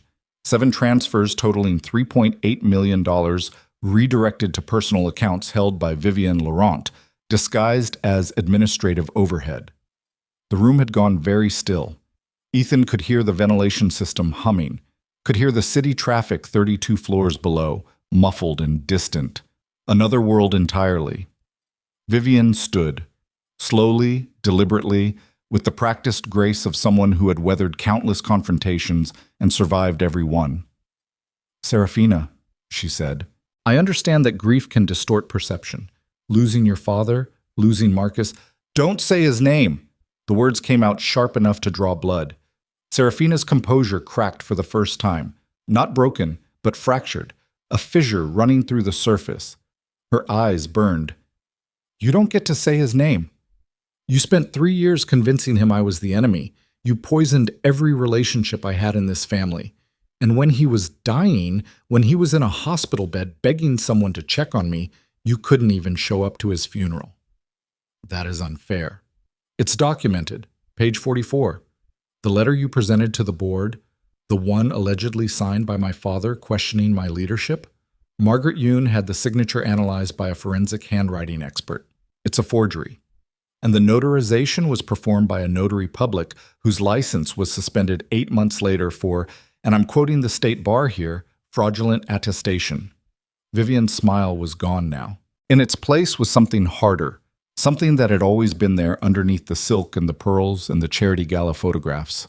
Her eyes moved around the table, assessing, calculating. You're making a spectacle of yourself, Vivian said quietly, in front of the entire board. I'm making a record. There's a difference. Then Vivian changed tactics. She turned toward Ethan, pointed, and her voice, when she spoke, carried the full force of 20 years of social maneuvering. And this is who you've chosen to bring into a boardroom? A construction worker with a failing business and a personal debt load that would make any competent financial advisor weep? This is the man whose judgment you're asking this board to trust? The room shifted. Eyes turned to Ethan. He felt them, the weight of scrutiny from people who measured human beings by their net worth and found him obviously, embarrassingly short. He could have stayed silent. That was the smart play. Serafina's evidence spoke for itself, and adding his voice to the mix could only muddy things. He knew that. He also knew that Vivian wasn't attacking him because she thought he mattered. She was attacking him because it was the last weapon she had. Distraction, humiliation, the old trick of making the messenger look too small to be believed. Ethan stood up from his chair along the wall. He didn't move to the table. Didn't need to. My name is Ethan Vale, he said. And yeah, I'm a construction worker. I build things, bathrooms, kitchens, decks. Nothing fancy. I also buried my wife 3 years ago, and I've been raising my son alone ever since, and my business is struggling because I've been spending my time here instead of chasing contracts. He paused. Let the silence work. I'm here because Marcus Laurent was my best friend. He died in a hospital bed asking me to check on his sister. When I found her, she was living alone in a freezing apartment because this woman, he gestured at Vivienne, had her heating access revoked and told building management she was mentally unfit. She wasn't mentally unfit. She was doing exactly what any competent executive would do, building a case. He looked around the table, made eye contact with each board member, one at a time. I don't know anything about corporate finance. I don't belong in this room. I know that. But I know what it looks like when someone's being robbed, and I know what it looks like when the people who are supposed to help are pretending not to see it. Every one of you has that report in front of you. You can read. The numbers are right there. What you do with them is your business. But don't sit here and pretend this is about me or my truck or my bank account. That's not what this meeting is about, and everyone in this room knows it. He sat down. The silence that followed was long enough to build a house in. Then, from the far end of the table, a voice. Richard Okonkwo, a senior board member who'd been silent throughout. A large man with deep-set eyes and a reputation for saying nothing until he had something worth saying. I've read the summary, Okonkwo said. He tapped the document in front of him. If even half of this is substantiated, we're looking at criminal liability, not just for the individuals named, but potentially for the board itself, for failure of fiduciary oversight. A murmur rippled through the room. The word criminal had a way of cutting through denial. I move to authorize an independent forensic investigation, Okonkwo continued. External firm, full access to records, reporting directly to the board. Not to management, not to any individual officer. Seconded, said a woman at the center of the table, Helen Park, head of the audit committee, who had been reading the report with the intensity of someone who just realized the building she was sitting in might be on fire. Vivian's composure broke. Not dramatically. She was too controlled for that. But the mask slipped, just for a second. Enough for Ethan to see the fury underneath, white-hot and absolute. the rage of someone who had spent 2 decades building a machine and was watching it disassemble in real time. "This is premature," Vivian said. "We need time to review." "The motion is on the floor," Okonkwo said. "All in favor." Hands went up, not all of them. Gerald Knox kept his down, face the color of raw steak. Peter Harmon abstained, which was its own kind of confession. Diana Chow raised her hand slowly, reluctantly, reading the room and choosing survival over loyalty. The motion carried. 9-3. What happened next was chaos. The organized, expensive kind that happens in corporate boardrooms when the veneer cracks. Vivian's attorney materialized within 20 minutes, a sharp-jawed woman who began talking about procedural irregularities and premature motions and the need for a cooling-off period. Gerald Knox left the room and didn't come back. Peter Harmon made a phone call in the hallway that ended with him saying, "I need a lawyer," in a voice loud enough for 3 people to hear. Building security arrived at some point, called by whom, no one was sure, and stood awkwardly by the door while board members argued and pointed and rifled through the pages of Margaret Yoon's report with the desperate energy of people who just realized they should have been paying attention all along. Through all of it, Serafina stood at the table. She didn't shout, didn't gloat, didn't crumble. She answered questions as they came, calmly, precisely, pointing to page numbers and dates and transaction codes with the fluency of someone who'd spent 2 years preparing for exactly this moment. She was extraordinary to watch, and Ethan watched her with something that went beyond admiration. It was closer to awe, not of her wealth or her power, but of the sheer stubborn human will it had taken to survive what her family had done to her and come out the other side still fighting. At 12:30, the meeting was officially adjourned. The independent investigation was authorized. A special committee was formed to oversee it, chaired by Okonkwo. Vivian's operational authority was suspended pending review, a polite way of saying the cage she'd built for Serafina had just locked around her instead. Ethan and Serafina took the elevator down in silence, walked through the lobby, past Rachel at the reception desk, who stared at Serafina like she was seeing a ghost come back to life, and out into the January cold. They made it to the car. Serafina opened the passenger door, sat down, closed it. Ethan got in the driver's side.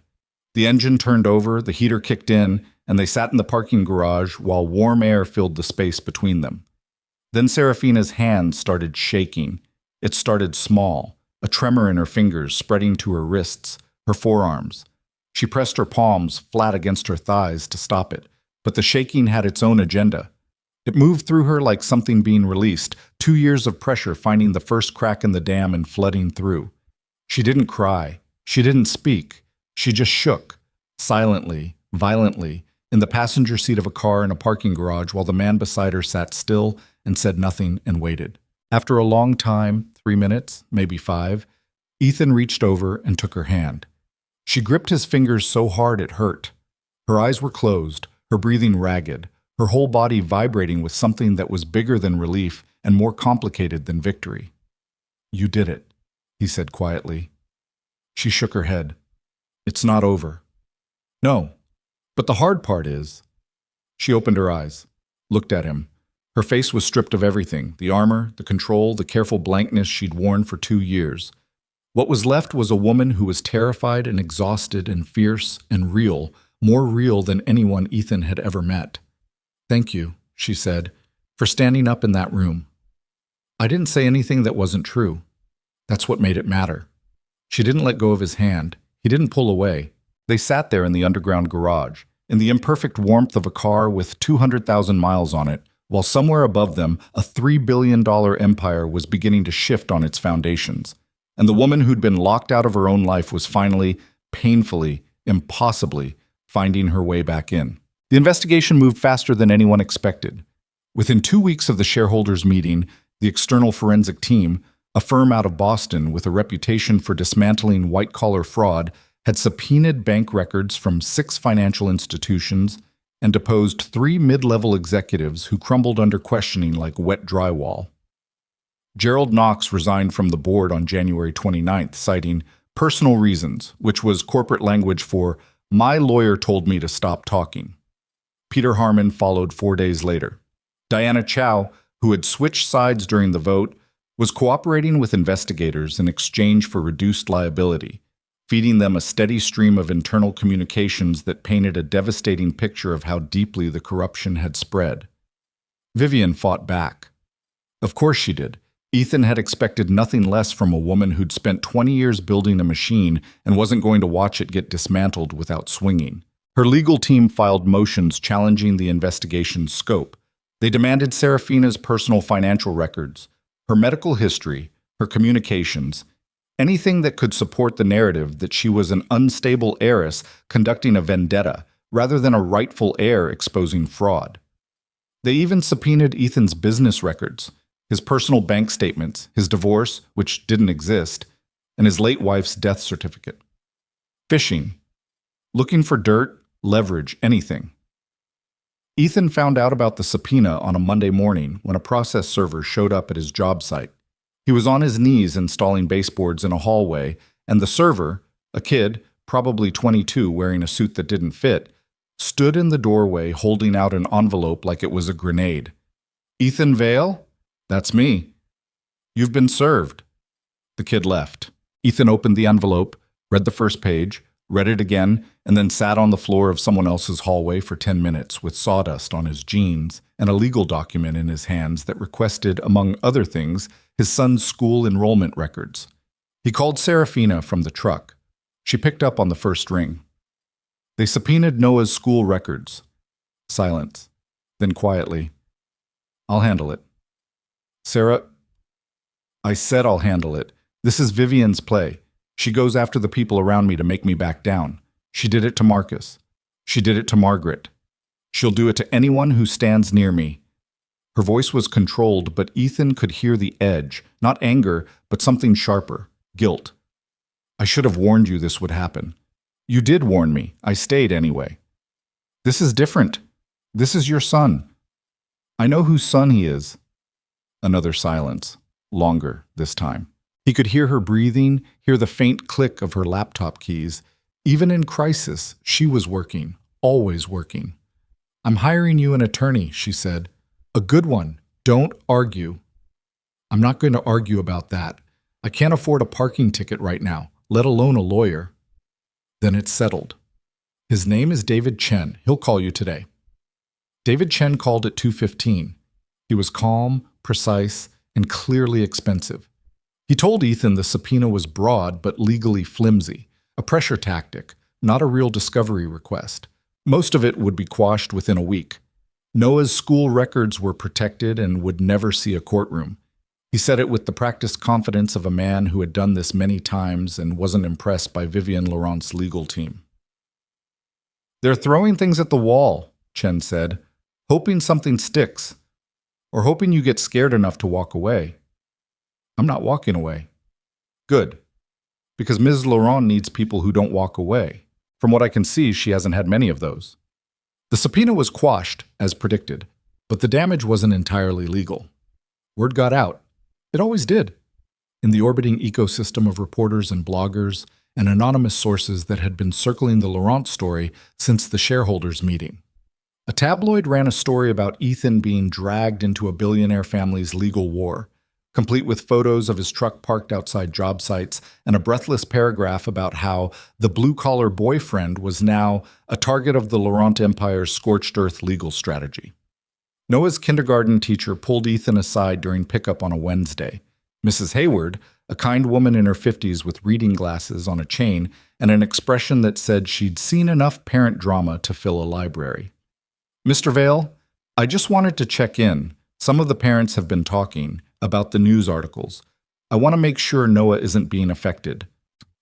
Ethan stood in the hallway outside the kindergarten classroom, backpack in one hand, Noah's lunchbox in the other, and felt something he hadn't felt in months.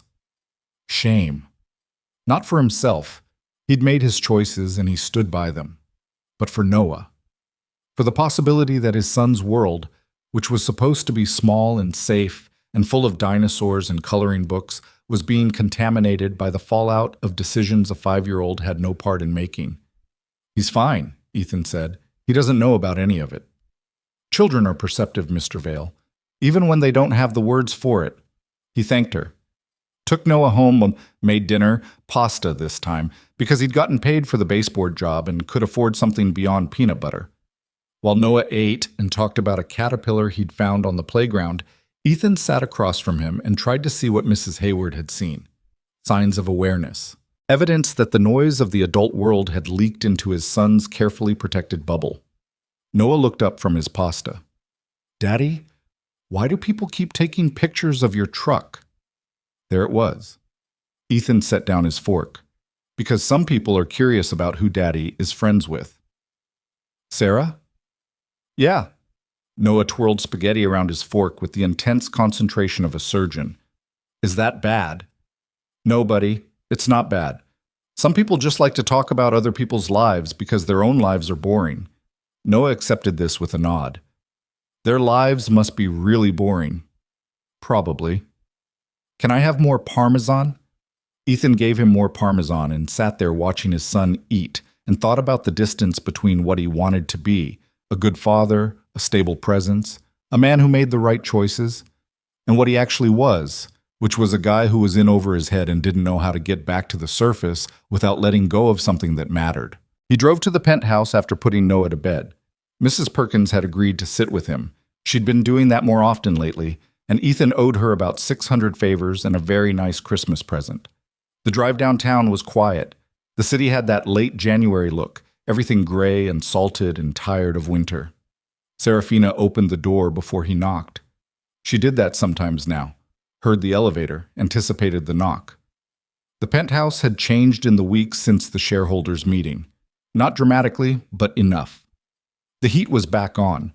One of the first things Okonkwo's committee had done was restore Serafina's building access, which she'd received via a formal letter from building management that she'd read aloud to Ethan with the dry, cutting humor of someone who'd spent 18 months in the cold and was now being told, essentially, sorry about that. The walls were still mostly bare, but Noah's drawing remained taped to the window. Next to it now was a second drawing, a dinosaur wearing a stethoscope, and a framed photograph that Ethan recognized.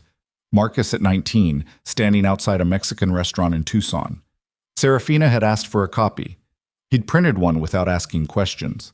She was at the dining table when he came in, the war room table, though it had less paper on it now that the forensic team had taken over the heavy lifting. She looked tired, not the hollow, depleted exhaustion of the woman he'd met 3 months ago, but a different kind of tired. The tiredness of someone who was fighting in the open instead of hiding in the dark. Better, but still costly. "Noah asked about the photographers today," Ethan said, pouring himself tea from the kettle she always had ready. Serafina's hand stopped on the keyboard. She looked up. "What did you tell him?" "That people are nosy. He said their lives must be boring." "He's not wrong. He's 5. Everything's simple when you're 5. Ethan sat down across from her. "But he's starting to notice, and I don't know how much longer I can keep the walls up." Serafina closed the laptop, slowly, deliberately, the way she did everything when she was about to say something she'd been thinking about for a while.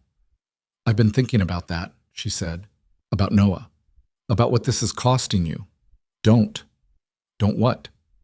Don't do the thing where you calculate the damage and decide the math doesn't work and try to subtract yourself from the equation. That's not what I'm doing. It's exactly what you're doing. I can see it on your face." Her jaw tightened. She looked away, at the window, at Noah's drawings, at the photograph of Marcus. When she spoke again, her voice was lower, rawer, stripped of the boardroom precision she wore like a second skin. "My father used to say that the most expensive thing in the world isn't money. It's the cost you impose on the people who love you just by being who you are." She paused. "I always thought he was talking about himself, about the toll his work took on our family, but now I think he was talking about me." "Sarah, let me finish." She turned back to him. Her eyes were bright, and she was gripping the edge of the table with both hands. "I have spent my entire adult life watching people leave because the cost of staying near me was too high. My mother left when I was 3. My friends disappeared after my father died. Marcus..." She stopped, breathed, started again. "Marcus stayed away for 3 years because Vivian made it too expensive to stay close. And now you. Your son is asking about photographers. Your name is in tabloids. Your business records are being subpoenaed, and I'm sitting here watching it happen, and I can't." Her voice broke. Not shattered, cracked. A single fracture line through the composure she'd maintained for weeks, through the boardroom and the legal battles and the long nights of forensic documents and strategic planning. The crack revealed something underneath that was not weakness, but exhaustion. The bone-deep fatigue of a woman who had been fighting alone for so long that the idea of someone else paying a price for her existence was almost unbearable. Ethan got up from his chair, walked around the table, crouched down in front of her so their eyes were level, the way he did with Noah when Noah was scared and needed to be met where he was, not talked down to from above. "Listen to me," he said. "I'm going to say something, and I need you to hear it, not analyze it, not run it through the filter of every person who's ever let you down. Just hear it." She nodded. Her hands were still gripping the table. "I'm not here because I don't know the cost. I know the cost. I knew it when the first article came out. I knew it when the subpoena showed up. I knew it when my son asked about the truck, and I had to figure out how to explain paparazzi to a kindergartner." He reached up and covered her hands with his. "I'm here because the cost of not being here is higher. For me. That's my math, Sarah, and you don't get to change it." She stared at him. Tears sat in her eyes but didn't fall, held there by sheer force of will, by the stubbornness that had kept her alive through 2 years of isolation and betrayal and silence. "You're impossible," she whispered. "I've been told. I don't know how to do this." "Do what?" "Let someone stay." He squeezed her hands. "You don't have to know how. You just have to not kick me out. I'll handle the rest." Something shifted in her face. Not a collapse, a release. The tension in her jaw eased. Her shoulders dropped half an inch. Her fingers, still gripping the table edge, slowly uncurled and wrapped around his instead. They stayed like that for a long time. The penthouse was quiet, except for the heating system and the distant pulse of the city below. No dramatic confession, no sweeping declarations. Just two people in a room, holding on, imperfectly, stubbornly, with full knowledge of what it was costing them and the mutual refusal to let go. Later, much later, after the tea had gone cold and the city had gone dark and Ethan had called Mrs. Perkins to say he'd be another hour, they talked. Not about the investigation, or Vivian, or the board, or any of the large, loud things that had dominated their lives for months. They talked about small things, real things.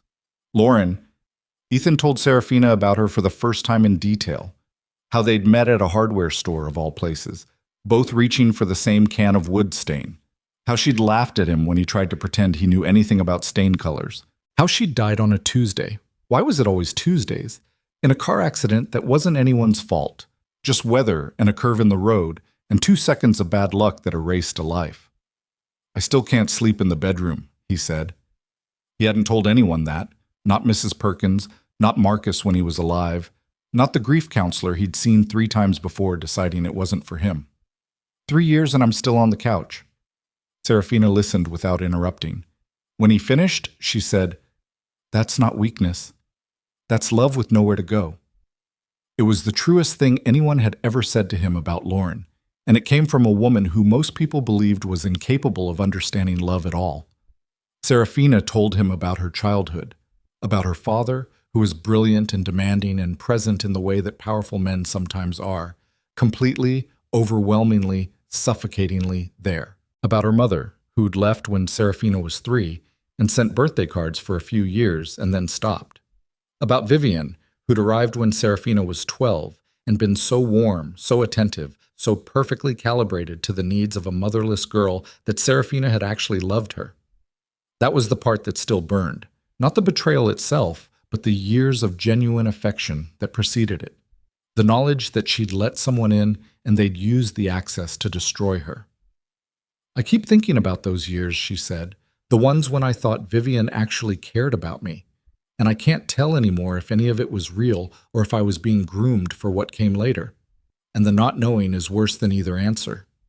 Ethan didn't try to answer the question. Some questions didn't have answers. Some pain couldn't be fixed, only witnessed. "Marcus cared about you," he said instead. "That was real." "I know." Her voice was barely audible. He was the last person in my family who did, and I didn't get to say goodbye. He knew. You can't know that. I can, because I was there. And the last thing he talked about before he fell asleep that day, the last conversation we had where he was really himself, was you. How to find you, how to make sure you were okay. Ethan paused. He didn't die thinking you didn't love him, Sarah. He died asking someone to prove he still loved you. She was crying now. Silently, the tears she'd held in the boardroom and during the subpoena and through every late night of forensic documents finally finding their way out. Not dramatic, not loud, just tears moving down her face in the quiet apartment while the photograph of her brother watched from the window and the child's drawing hung beside it. Ethan held her. Not the way people hold each other in stories, perfectly, cinematically, with the right words at the right moment. He held her the way real people hold each other when the world has been too much for too long. Awkwardly, because the chair was in the way. With one arm going numb because of the angle. With his own eyes stinging because watching someone you care about finally break open is its own kind of breaking. They stayed that way until the tears stopped.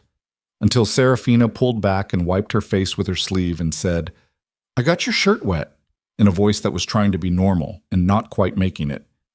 "I've had worse on my shirts. I work in construction." She almost laughed. Almost. "You should go home, Noah. Mrs. Perkins has him. He's fine.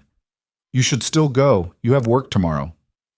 Bathroom renovation in Greenfield. The homeowner has opinions about tile spacing. Everyone has opinions about tile spacing. Not like Gerald. Gerald has theories. She did laugh then. Small, broken, real. She stood up, steadied herself on the table, and walked him to the service entrance. At the door, she stopped. "Ethan." "Yeah."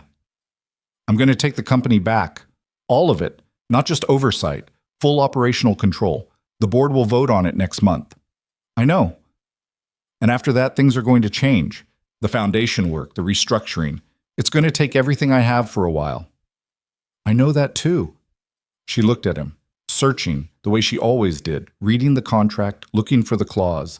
But what she found this time didn't make her hesitate. "When it's done," she said, "when the noise stops and the lawyers go away and it's just life again, I want it to be our life, yours and mine and Noah's. I don't know what that looks like. I don't know how to be a family. But I want to learn. With you."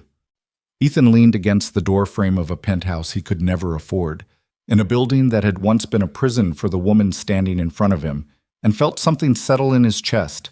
Not excitement, not the adrenaline of new love, something older and quieter and more durable than that. The feeling of coming home to a place you didn't know existed until you arrived. "Then that's what we'll do," he said. He drove home through empty streets with the windows cracked and the cold January air on his face and the knowledge, solid and certain in a life that had been uncertain for a very long time, that he was exactly where he was supposed to be. The board voted on February 26th. Unanimous. 14-0, with the 3 vacant seats left by Knox, Harmon, and Vivian's forced resignation still empty and awaiting new appointments. Serafina Laurent was formally reinstated as Chief Executive Officer of Laurent Industries, with full operational authority, effective immediately. She found out in the boardroom, the same room where she'd stood 6 weeks earlier and detonated her case. Richard Okonkwo read the resolution aloud, while Serafina sat in the chair at the head of the table that had been her father's before it was stolen by the woman who'd pretended to love them both. Helen Park seconded the motion. The remaining board members raised their hands one by one, some with conviction, some with the sheepish energy of people who knew they should have acted sooner and were trying to make up for it now. Serafina thanked them. Briefly, formally, without emotion. She shook hands. She signed documents. She posed for the obligatory photograph that would appear in the financial press the next morning under headlines about corporate comebacks and family dynasties reclaimed. Then she walked out of the building, got into the car where Ethan was waiting, closed the door, and said, "Take me somewhere that doesn't have a conference table." He drove to the lakeside town. It was impulsive, a 3-hour drive north on a Tuesday afternoon with no luggage and no plan. But Ethan had learned that impulsive was sometimes the only honest response to a world that demanded too much planning. The town was called Harlow Lake, a name so small it barely registered on the map. Ethan had been there once, years ago, on a weekend trip with Lauren when they were still dating, and the world was a place where things like weekend trips happened without logistics or guilt. He remembered the lake, the quiet, the way the trees came right down to the water's edge like they were leaning in to listen. They arrived at dusk. Ethan found a rental cabin through an app on his phone, a two-bedroom place set back from the water with a porch that sagged slightly on one side and a kitchen that smelled like pine cleaner and old wood. It was nothing like the penthouse. It was nothing like the Laurent Industries boardroom. It was small and imperfect and exactly right. Serafina stood on the porch and looked at the lake. The water was steel gray in the fading light, flat and still, reflecting a sky that was turning from pale blue to deep violet at the edges. Trees on the far shore were just beginning to bud, late February, the earliest stubborn signs of spring forcing their way through the tail end of winter. "It's quiet," she said. "That's the point." I'd forgotten what quiet sounds like. They stood there until the light was gone. Then Ethan made dinner. Nothing fancy, just pasta with jarred sauce and a salad from a grocery store they'd passed on the way in, the kind of meal you throw together when you're hungry and tired, and the simplicity of feeding another person is enough. Serafina sat at the small kitchen table and watched him cook with an expression he'd come to recognize. Wonder, mixed with something like grief, at the ordinariness of it all. A man making pasta, steam rising from a pot, a kitchen that wasn't a war room. "I don't remember the last time someone cooked for me," she said. "You've mentioned that. You need to raise your standards. My standards for food or for people?" "Both." She picked up a cherry tomato from the salad bowl and ate it. "These are good. They're from a gas station." "I stand by my assessment."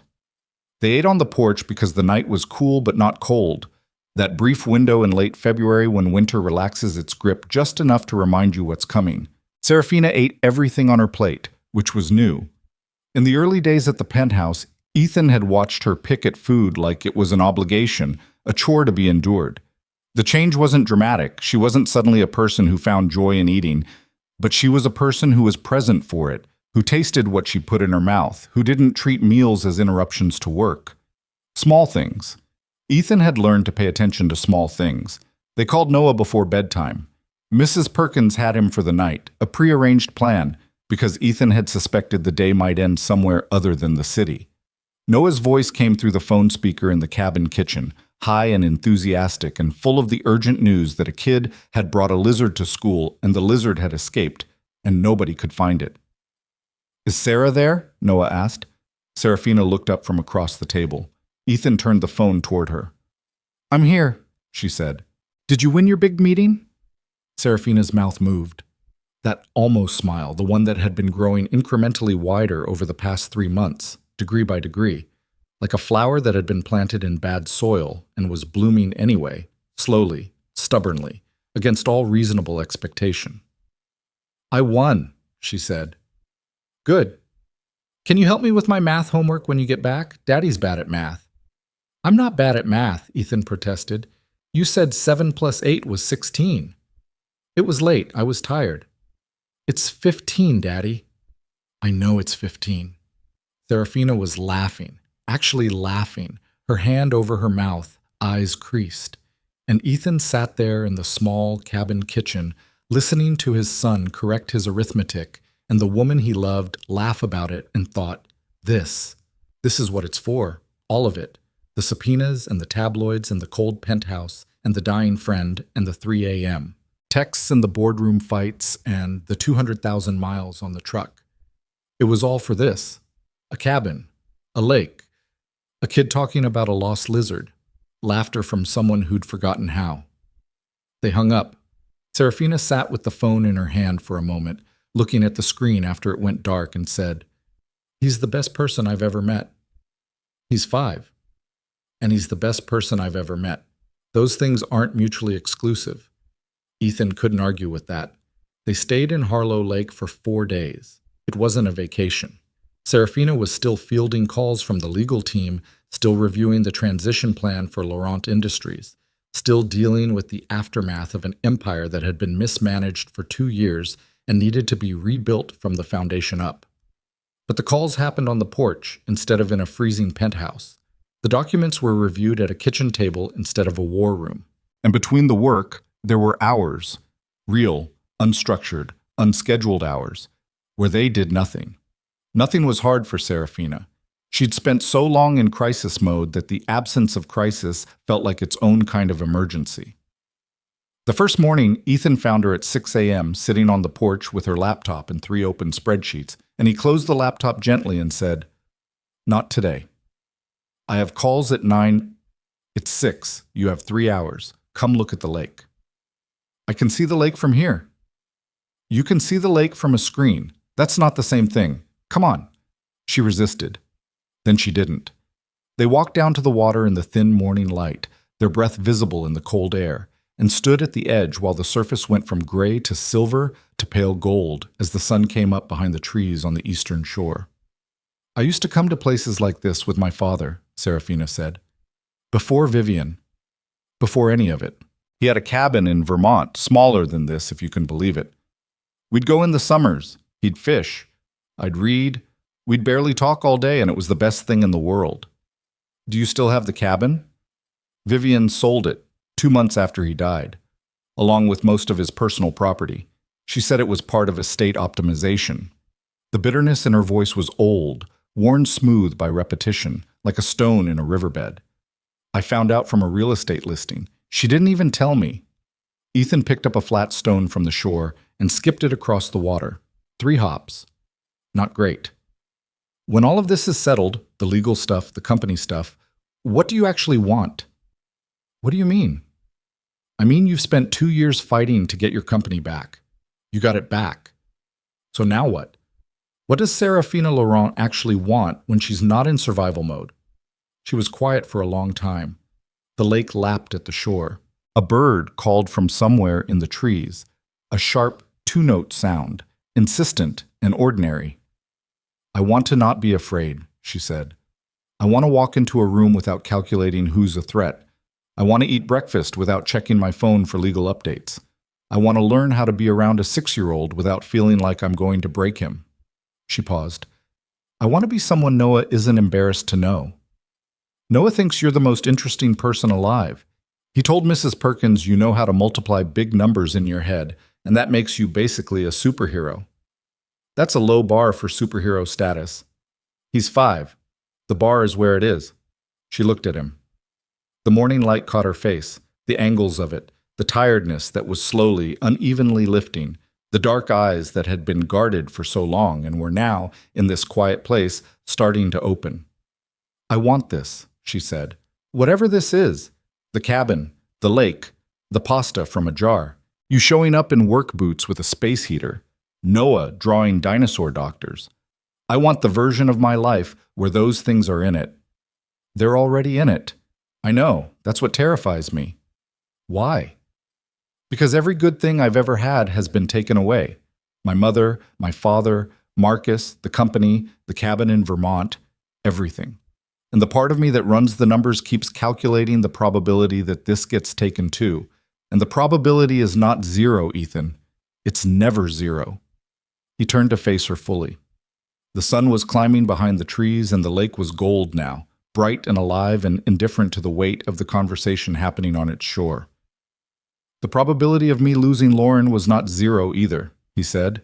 "It happened, and it wrecked me. And I spent 3 years sleeping on a couch because I couldn't handle what losing her meant." He paused. "But I'm standing here, with you, at a lake I haven't been to since she was alive. And I'm telling you that the probability of losing things is not a reason to stop wanting them. It's just the price of admission." "That's a terrible sales pitch. I'm a construction worker, not a salesman," she laughed, quietly, privately, the way people laugh when something hurts and heals at the same time. Then she reached down, picked up a stone, and skipped it across the water. 4 hops. Better than his. "Show off," he said. "My father taught me. Vermont summers." "Well, your father was apparently a better teacher than I am, because I've been trying to teach Noah and the kid throws rocks straight down like he's dropping them into a well." "He's 5. And he has terrible form." They walked back to the cabin. Serafina made her 9 o'clock calls. Ethan fixed the sagging porch railing because he couldn't look at something broken without wanting to repair it, which was either his greatest strength or a pathological avoidance of sitting still. By noon, the railing was solid, and Serafina was off the phone, and they sat on the newly sturdy porch and ate sandwiches and didn't talk about corporations or courtrooms or anything that existed beyond the tree line. That night, they sat on the porch after dark. The lake was invisible except for the faint reflection of stars on its surface, a scattered, imperfect mirror of the sky above. The cabin was warm behind them, the kitchen light spilling through the window in a yellow rectangle on the porch boards. Ethan had been carrying something in his pocket for 3 weeks. Not a ring. He couldn't afford a ring, and anyway, Serafina Laurent didn't need a diamond from a man who checked his bank balance with one eye closed. What he had was a key. Brass, old-fashioned, the kind that opened a deadbolt. He'd had it made at the hardware store where he bought the space heater, back when the space heater was just a space heater, and not the first thread in something that had woven itself into the fabric of his entire life. He pulled it out, held it in his palm. Serafina looked at it. "What's that?" "A key. To my house." She stared at it, then at him. "Your house?" "It's not a penthouse. It's a 3-bedroom in a neighborhood where the biggest drama is whether the Henderson's dog is pooping on the Martinez's lawn. The kitchen's small. The bathroom needs work. I'm a construction worker and my own bathroom needs work, which tells you everything about my priorities. And the bedroom." He stopped, took a breath. "I cleaned out the bedroom last week. New sheets. New everything. Lauren's things are in boxes in the garage. Not thrown away, just not in the bedroom anymore." Serafina's eyes were very wide and very still. "I'm not asking you to move in tomorrow," Ethan said. "I'm not asking you to give up the penthouse or the company or any part of who you are. I'm asking you to have a place that's ours, yours and mine and Noah's. A place where you come home to people, not to a laptop in a war room." He held out the key. "It's not a ring. I can't afford a ring. But it's real, and it's yours, and it opens a door that's never going to be locked against you."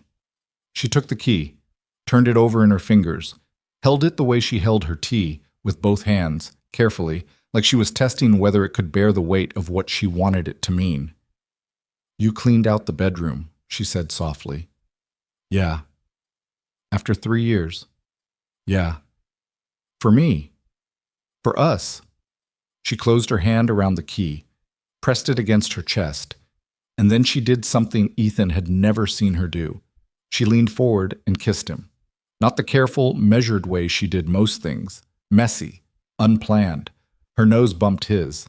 Her hand was still closed around the key, and the metal edge dug into his collarbone, and neither of them cared because it was real and imperfect, and it was theirs. When she pulled back, her eyes were wet, but she was smiling. Not the ghost smile, not the almost smile. A real one. Full and unguarded and slightly crooked because Serafina Laurent's face, it turned out, wasn't built for symmetry when it was happy. It was lopsided and genuine and the most beautiful thing Ethan had ever seen. "Yes," she said. "Yes?" "Yes. To the key, to the house, to the terrible bathroom." She wiped her eyes with the back of her hand. "To all of it."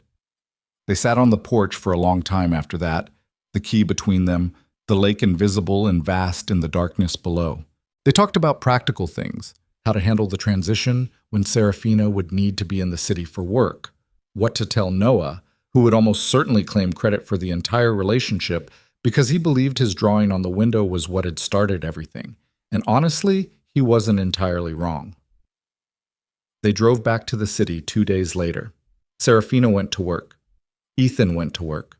Noah went to school and told Mrs. Hayward that Sarah was going to live at their house. And Mrs. Hayward said, "That's wonderful, Noah." And then called Ethan that evening to ask if this was real. And Ethan said yes. And Mrs. Hayward said, "Well, I'll be darned, good for you." And Ethan heard in her voice the thing people say when they're happy for you, but also slightly worried because the situation is complicated and they care about your kid. The complications were real. Moving a billionaire CEO into a 3-bedroom house in a quiet neighborhood was not a smooth process. Ethan would have refused to describe it that way even if it had been, because nothing about their relationship had been smooth, and he'd stopped wanting it to be. Smooth was for people who hadn't been through what they'd been through. What he and Serafina had was something rougher, something that had been built by hand in bad conditions with imperfect tools, and it held weight precisely because of that. Serafina kept the penthouse for work. She needed a base in the city, close to the office, for the long days of corporate reconstruction that consumed most of March and April. The forensic investigation concluded in mid-March with a final report that ran to 312 pages and resulted in criminal referrals for Gerald Knox, Peter Harmon, and Vivienne Laurent. Knox was arrested on March 28th at his home in Connecticut. Harmon surrendered voluntarily the following week. Vivienne's case was more complex. Her lawyers delayed, negotiated, filed motions, but the evidence Margaret Yoon had assembled was overwhelming, and in early April, Vivienne Laurent was formally charged with embezzlement, fraud, and forgery. Serafina testified at the preliminary hearing. Ethan sat in the gallery and watched her answer questions for 4 hours without breaking, without hedging, without the slightest tremor in her voice. She was magnificent and exhausting, and he loved her completely. Vivienne, seated at the defense table in a cream-colored suit that must have cost more than Ethan's mortgage payment, did not look at Serafina once during the entire hearing. When it was over, her lawyers escorted her out through a side door, and that was the last time Serafina ever saw the woman who had married her father and dismantled her life. "I thought I'd feel something," Serafina told Ethan that night, sitting in the kitchen of his house. Their house now, though the adjustment was still ongoing and Serafina had reorganized the pantry twice in ways that made no sense to anyone but her. Satisfaction, maybe, or closure, or at least relief. "What do you feel?" She thought about it, genuinely considered the question, which was something Ethan loved about her. She didn't throw out easy answers. She gave things the weight they deserved. "Tired," she said, "and free, and sad." She looked at him across the table. "Is it strange to feel sad about someone who hurt you?" "No. It means you loved them, or loved who you thought they were. And the loss of that, even when the real version of the person was terrible, the loss of the version you believed in still hurts." "When did you get wise?" "I'm not wise. I just spent 3 years sleeping on a couch and thinking too much." Noah came downstairs in his pajamas to announce that there was a spider in his room and it was looking at him. Ethan went up to handle the spider. Serafina followed, because she followed now, into the small domestic crises that were new to her, the spiders and the lost homework and the negotiations about bedtime. She wasn't natural at it. She overthought things. She once spent 20 minutes researching whether a particular brand of cereal was nutritionally appropriate before pouring Noah a bowl. And Ethan had to gently explain that the kid ate dirt at the playground last week, so the cereal was probably fine. But she was learning, clumsily, earnestly, with the same determination she'd brought to dismantling a corrupt board. She read to Noah at night, stumbling at first because she read the way she did everything, analytically, and children's books are not meant to be analyzed. But Noah didn't care about her technique. He cared that she was there, sitting on the edge of his bed, holding the book open with both hands the way she held everything, and making the voices wrong in a way that made him laugh. Spring came. The trees on their street budded and leafed out, and the neighborhood softened into green. Ethan's business stabilized, new contracts, word of mouth, a reputation that the tabloid nonsense hadn't managed to destroy because the people who hired construction workers cared about whether you showed up on time and did good work, not about who you were dating. He hired a new foreman, a young guy named Tomas who was hungry and reliable and reminded Ethan of himself 10 years ago, before everything got complicated. In May, Serafina announced the Laurent Foundation. It was a restructuring of her father's philanthropic arm, gutted by Vivienne, rebuilt by Serafina, refocused on a mission that had nothing to do with tax optimization or public relations. The foundation would support struggling single parents, job training, emergency housing, childcare, legal aid. It would fund programs for children who'd been abandoned or displaced by family dysfunction. It was, in every way that mattered, a response to what Serafina and Ethan and Noah had each experienced from different angles, the knowledge that families break and that broken families need more than money. They need someone who shows up. The press noticed. They always did. The headlines shifted from Laurent heiress in hiding to Laurent CEO launches foundation to, inevitably, billionaire and blue-collar boyfriend inside their unlikely love story. Ethan refused every interview request. Serafina gave one, a single sit-down with a financial journalist she respected, and said, when asked about Ethan, "He brought me a space heater when my family had turned off my heat. That's all you need to know about what kind of man he is." Summer. Noah turned 6. They had a party in the backyard. 12 kids from his school, a cake that Serafina had attempted to bake herself with results that were structurally questionable but emotionally significant, and a bounce house that Ethan rented from a guy he'd done a kitchen renovation for. Noah told everyone at the party that Sarah had made the cake, and when one kid said it was lopsided, Noah said, "It's supposed to be like that. It's artistic." Serafina stood by the back door watching 12 6-year-olds bounce and scream and smear frosting on each other, and she turned to Ethan with an expression that was no longer the ghost smile or the almost smile, but something entirely new, a look of bewildered, disbelieving happiness, the face of someone who had walked through fire and come out the other side and found, waiting for her, a life she hadn't known how to imagine. "This is insane," she said. "Yeah.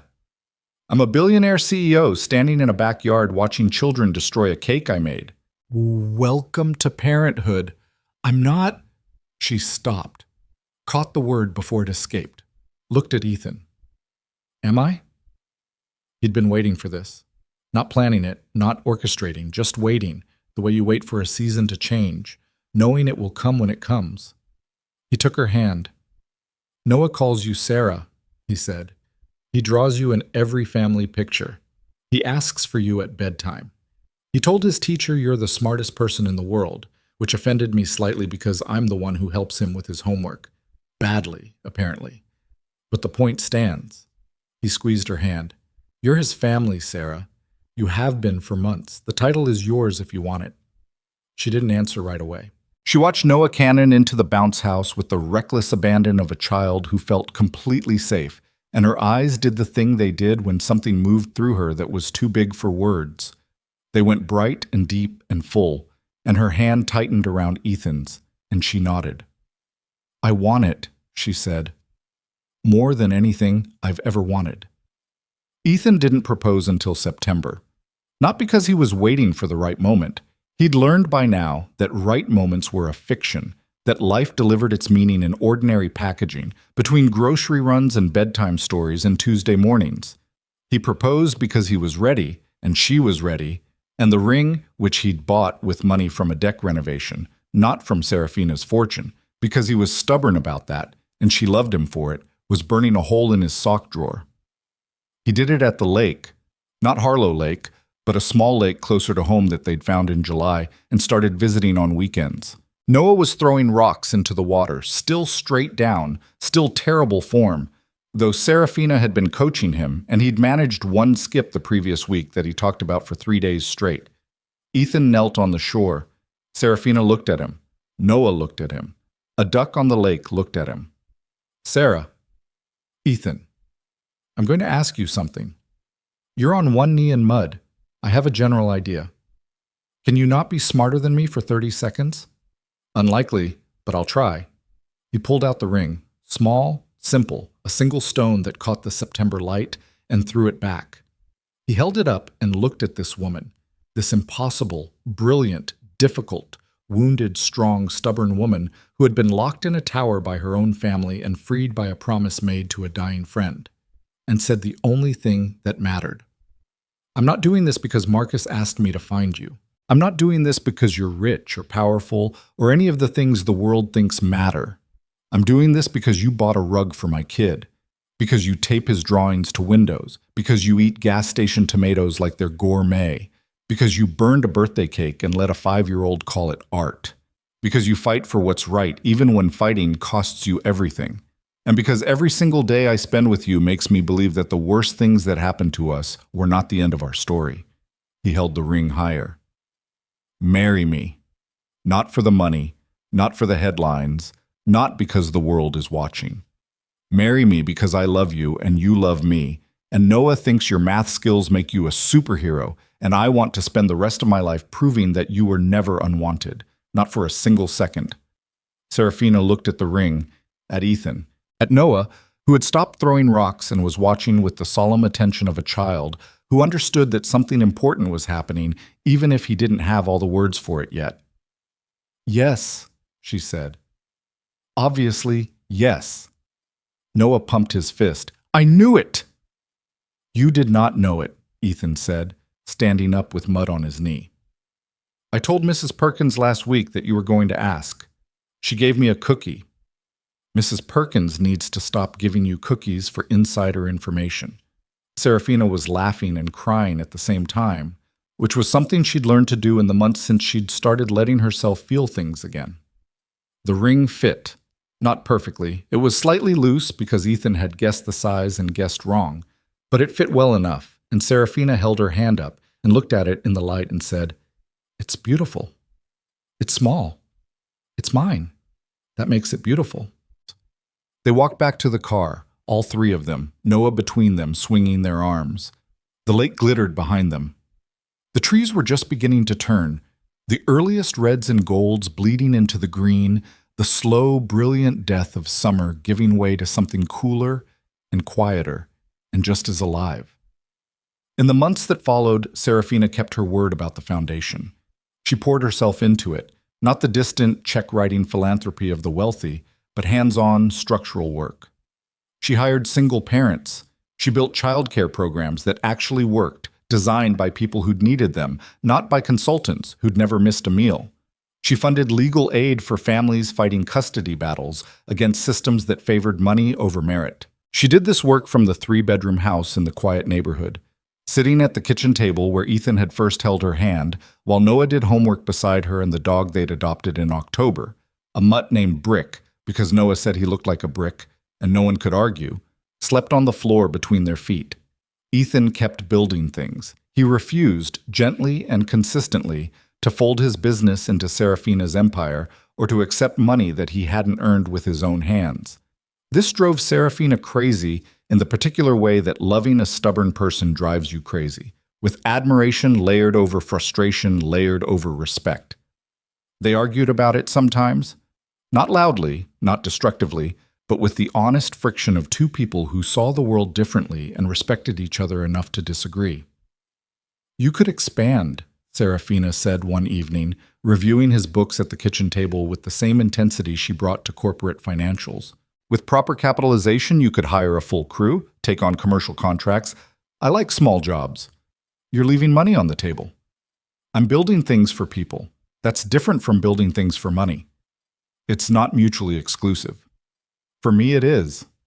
She looked at him over the laptop, shook her head, smiled, the real one, the lopsided one. "You're the most frustrating man I've ever met. And yet, their story didn't end in a mansion. It didn't end in a boardroom or a courtroom or on the pages of a financial magazine. It ended, or rather continued, because the truest stories don't end, they just find their pace. In a warm house on a quiet street, where a construction worker who'd lost his wife and a billionaire who'd lost her family built something together that neither of them could have built alone. Not a corporation, not a foundation, not a fortune, a home. The kind where drawings hang on the refrigerator and the bathroom renovation is perpetually unfinished, and the dog sleeps in the hallway, and a boy grows up believing that family isn't something you're born into. It's something you choose every day with the people who choose you back. Ethan chose Serafina. Serafina chose Ethan. And Noah, who was 6 and wise beyond his years and still couldn't skip a stone to save his life, chose both of them a long time before anyone asked. That was the whole story. Not the money, not the scandal, not the courtroom or the headlines or the empire. The whole story was this. 2 broken people found each other because a dying man asked a favor. And instead of letting the world's noise drown them out, they held on, through the cold, through the chaos, through every reason they had to let go. They held on because love, real love, the kind that shows up with a space heater and stays through the subpoenas, isn't about being ready. It's about being there. The porch light was on. The door was open. Somewhere inside, Noah was explaining to Brick why dinosaurs would have made excellent firefighters. Serafina was laughing at something the boy said. Her laughter still new enough to surprise her, still earned rather than easy, still the best sound in the house. Ethan stood in the yard for a moment before going in, looked at the light in the windows, listened to the laughter, felt, in his chest, the particular weight of a life that had been broken and remade and was now, finally, full. Then he went inside, closed the door behind him, and was home.